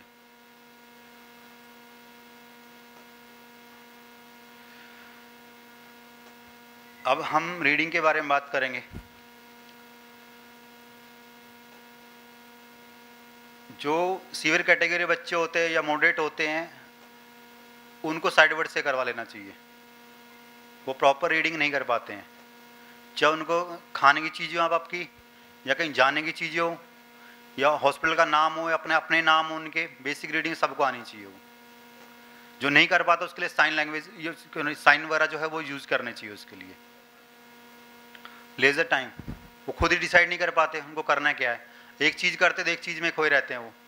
लाइक वो बच्चा अगर स्केटिंग करे तो स्केटिंग कर कई घंटे लगातार स्केटिंग कर जाता है वो, तो उनका टाइम मैनेजमेंट उनको करना सिखाना चाहिए कि हम टाइम मैनेजमेंट कैसे करें, ठीक है।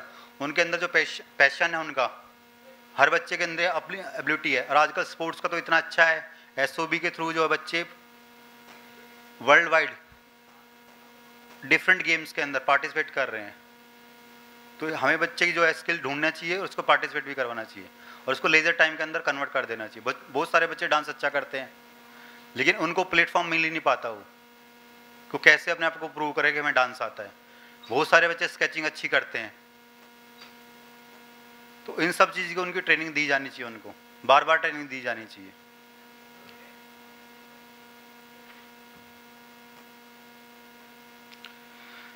वेकेशंस के अंदर जैसे हम लोग प्लान करते हैं तो उनसे पूछना चाहिए, उनको भी ट्रेनिंग देनी चाहिए सिर्फ चीज़ों के लिए कि आप कहाँ जाना पसंद करोगे। उनको प्लेस के बारे में 2-3 जो है जगह बतानी चाहिए उनको कि ये गर्मियाँ होती थी यहाँ जा सकते हैं हम, सर्दी होती है हम यहाँ जा सकते हैं। उनको चूज़ करनी थी सब चीज़ों को, उनके फोटोग्राफ्स के थ्रू उनको या वर्ड लिख के उसके बारे उनको बताना चाहिए उस बारे में, इस जगह ये चीज़ें होती हैं। और देखते हो कैसे सिलेक्शन करते हैं अपनी चीज़ का। बेसिक एजुकेशन कैसे ली जाती है, क्या क्या उसके अंदर होता है नहीं पता उन लोगों को। उनके अगेंस्ट अगर जो कोई क्राइम हो जाता है तो कहाँ जाना है, किसको बताना, बताते हुए नहीं बता पाते वो लोग। तो कोई हरासमेंट होती है उनके साथ कोई फिजिकल या किस तरह की, तो नहीं बता पाते वो। बैड टच क्या होता है, गुड टच क्या होता है, उनको पता ही नहीं होता। तो स्टार्टिंग हमें यहाँ से कर देनी चाहिए उन बच्चों के साथ, अर्ली एज में ही कर देनी चाहिए। और वो बस 5 से 6 साल का जब होता है वहीं से उसको शुरू कर देना चाहिए कि जो है बैड टच ये होता है, गुड टच ये होता है। और कोई कुछ भी बोलता है बार बार बताना पड़ेगा। कोई कुछ भी बोलता है मम्मी को बताओ, कोई कुछ भी बोलता है पापा को बताओ, कोई कुछ भी बोलता है मैम को बताओ, आके बार बार बताना पड़ेगा आपको ये बात। अब बहुत सारे बच्चे नाम नहीं ले पाएंगे तो फोटोग्राफ्स के थ्रू इस तरह से उनका करना चाहिए। वो वर्ड लिख के दिखाना चाहिए, हिटिंग हुई है, कोई और तरह की हरासमेंट हुई है, उनको बताना चाहिए। उसके लिए विजुअल कार्ड दिखाना चाहिए, कोई किसी को स्लैप मार रहा है या कुछ और कर रहा था उसके फोटोग्राफ दिखा के आपके साथ इसमें से क्या हुआ है। लेकिन उसकी ट्रेनिंग होती है पहले पूरी कि वो आइडेंटिफाई कैसे करेगा इसमें से मुझे मेरे साथ क्या हुआ है। तो प्रैक्टिकली उसको करके दिखाना पड़ता है सारी चीज़ों के लिए। सोशल स्टोरीज की हेल्प लेनी चाहिए। इन सब चीज़ों को सिखाने के लिए सोशल स्टोरीज बहुत जो है इम्पैक्ट डालती हैं चीज़ों के लिए। ये बच्चे वोट भी डालने जाते हैं, ऐसा नहीं है, वोट का भी इनको राइट होता है, ठीक है। तो वोट का लेकिन पता ही नहीं होता, पेरेंट्स भी सोचते हैं क्या जरूरत है जाने के लिए, रहने दो, इसका क्या फ़ायदा होगा। लेकिन एज ए स्कॉट साथ में जाके कोई पेरेंट जाके जो है वोट डलवा सकता है। उनको चूज़ करने दीजिए ना, साइन दिखाइए उसको, उसके बारे में टीवी देखेगा, रोज़ देखेगा कि किसका अच्छा लगता है उसको। जो पार्टीज को सिंबल्स होते हैं उसके हिसाब से आइडेंटिफाई कर लेगा, उसको जो अच्छा लग रहा है वो कर देगा उसके ऊपर जाके। वो सेफ्टी हैजार्ड्स के बारे में नहीं पता होता है। अगर जो कहीं बैठे हैं और वहाँ पे आग लग जाए तो बाहर कैसे निकलूँ मैं, नहीं पता है। और शायद इसकी ट्रेनिंग को दे भी नहीं पाता है, क्योंकि 24 घंटे तो हम अपने साथ रखते हैं उनको, कहीं जाने नहीं देते उनको। तो लेकिन बेसिक चीज़ों की उनको जानकारी देनी चाहिए हमें, एटलीस्ट साइन के थ्रू दे देनी चाहिए हमें उसको। सेल्फ अवेयरनेस या सेल्फ कॉन्फिडेंस, सेल्फ कॉन्फिडेंस की तो कमी बहुत सारी होती है, लेकिन अपनी अवेयरनेस भी नहीं होती है। अपने इमोशंस को शेयर नहीं कर पाते हैं। मुझे किस चीज़ से प्रॉब्लम है, मुझे इस आदमी से अच्छा नहीं लगता जब मैं इसके साथ रहता हूँ, मुझे इससे प्रॉब्लम आती है, इन सब चीज़ों की अवेयरनेस नहीं होती उन लोगों को। तो गोल हमें जब बनाते हैं तो सब चीज़ों पे ध्यान देना चाहिए वहाँ पे, और इन सब चीज़ों की ट्रेनिंग होनी चाहिए। उनकी साइकोलॉजिकल, फिजिकल या इमोशनल नीड्स होती हैं, उसके लिए हमें गोल बनाने चाहिए।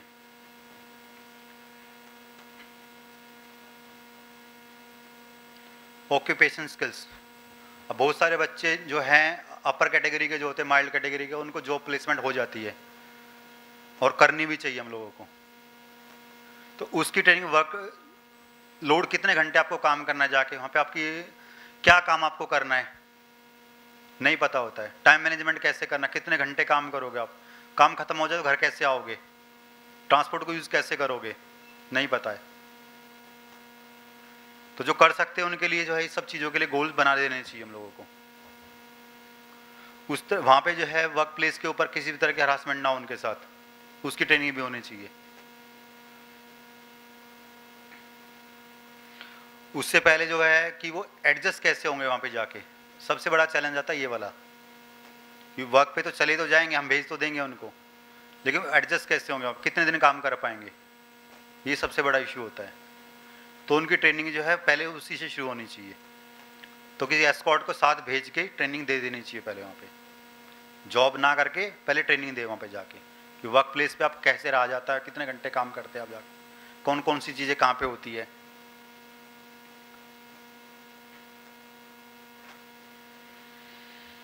टीम वर्क कैसे किया जाता है, पूरा काम उसको बोल दो कि आपको पूरा काम ऐसे आपको ही करना है पूरा, तो नहीं कर पाएंगे। लेकिन टीम में उनका रोल क्या होगा, कोई कंपनी कुछ बना रही है, कोई प्रोडक्ट बना रही है, तो उनका रोल क्या होगा? उसको सिर्फ पैक ही करना होगा उसमें जाके, या उठा के कहीं पे रखना होगा उसको जाके, या मशीन पे जवा रहा होगा लेके रखना है सिर्फ साइड में उसको जाके, उनका रोल क्या होगा? तो वो उसके लिए उनको जो है ट्रेनिंग देनी चाहिए और सुपरविज़न होना चाहिए और सारे सेफ्टी जो है रूल्स यूज़ करे जाने चाहिए उसके ऊपर। उससे पहले जो प्री वोकेशनल ट्रेनिंग होनी चाहिए उनकी, किसी वर्क प्लेस पे जाते प्री वोकेशनल ट्रेनिंग होनी चाहिए। उस स्किल को सीखने के लिए वहाँ पे जो जाएंगे वहाँ पे उसके लिए क्या क्या प्री रिक्विजिट्स होती हैं, वो सारा जो पहले ही आपको सिखाना पड़ेगा उसको। इसके अंदर चाहे टाइम मैनेजमेंट हो, मनी हैंडलिंग हो, सारी चीज़ें वहीं पे आएंगी। Thank you.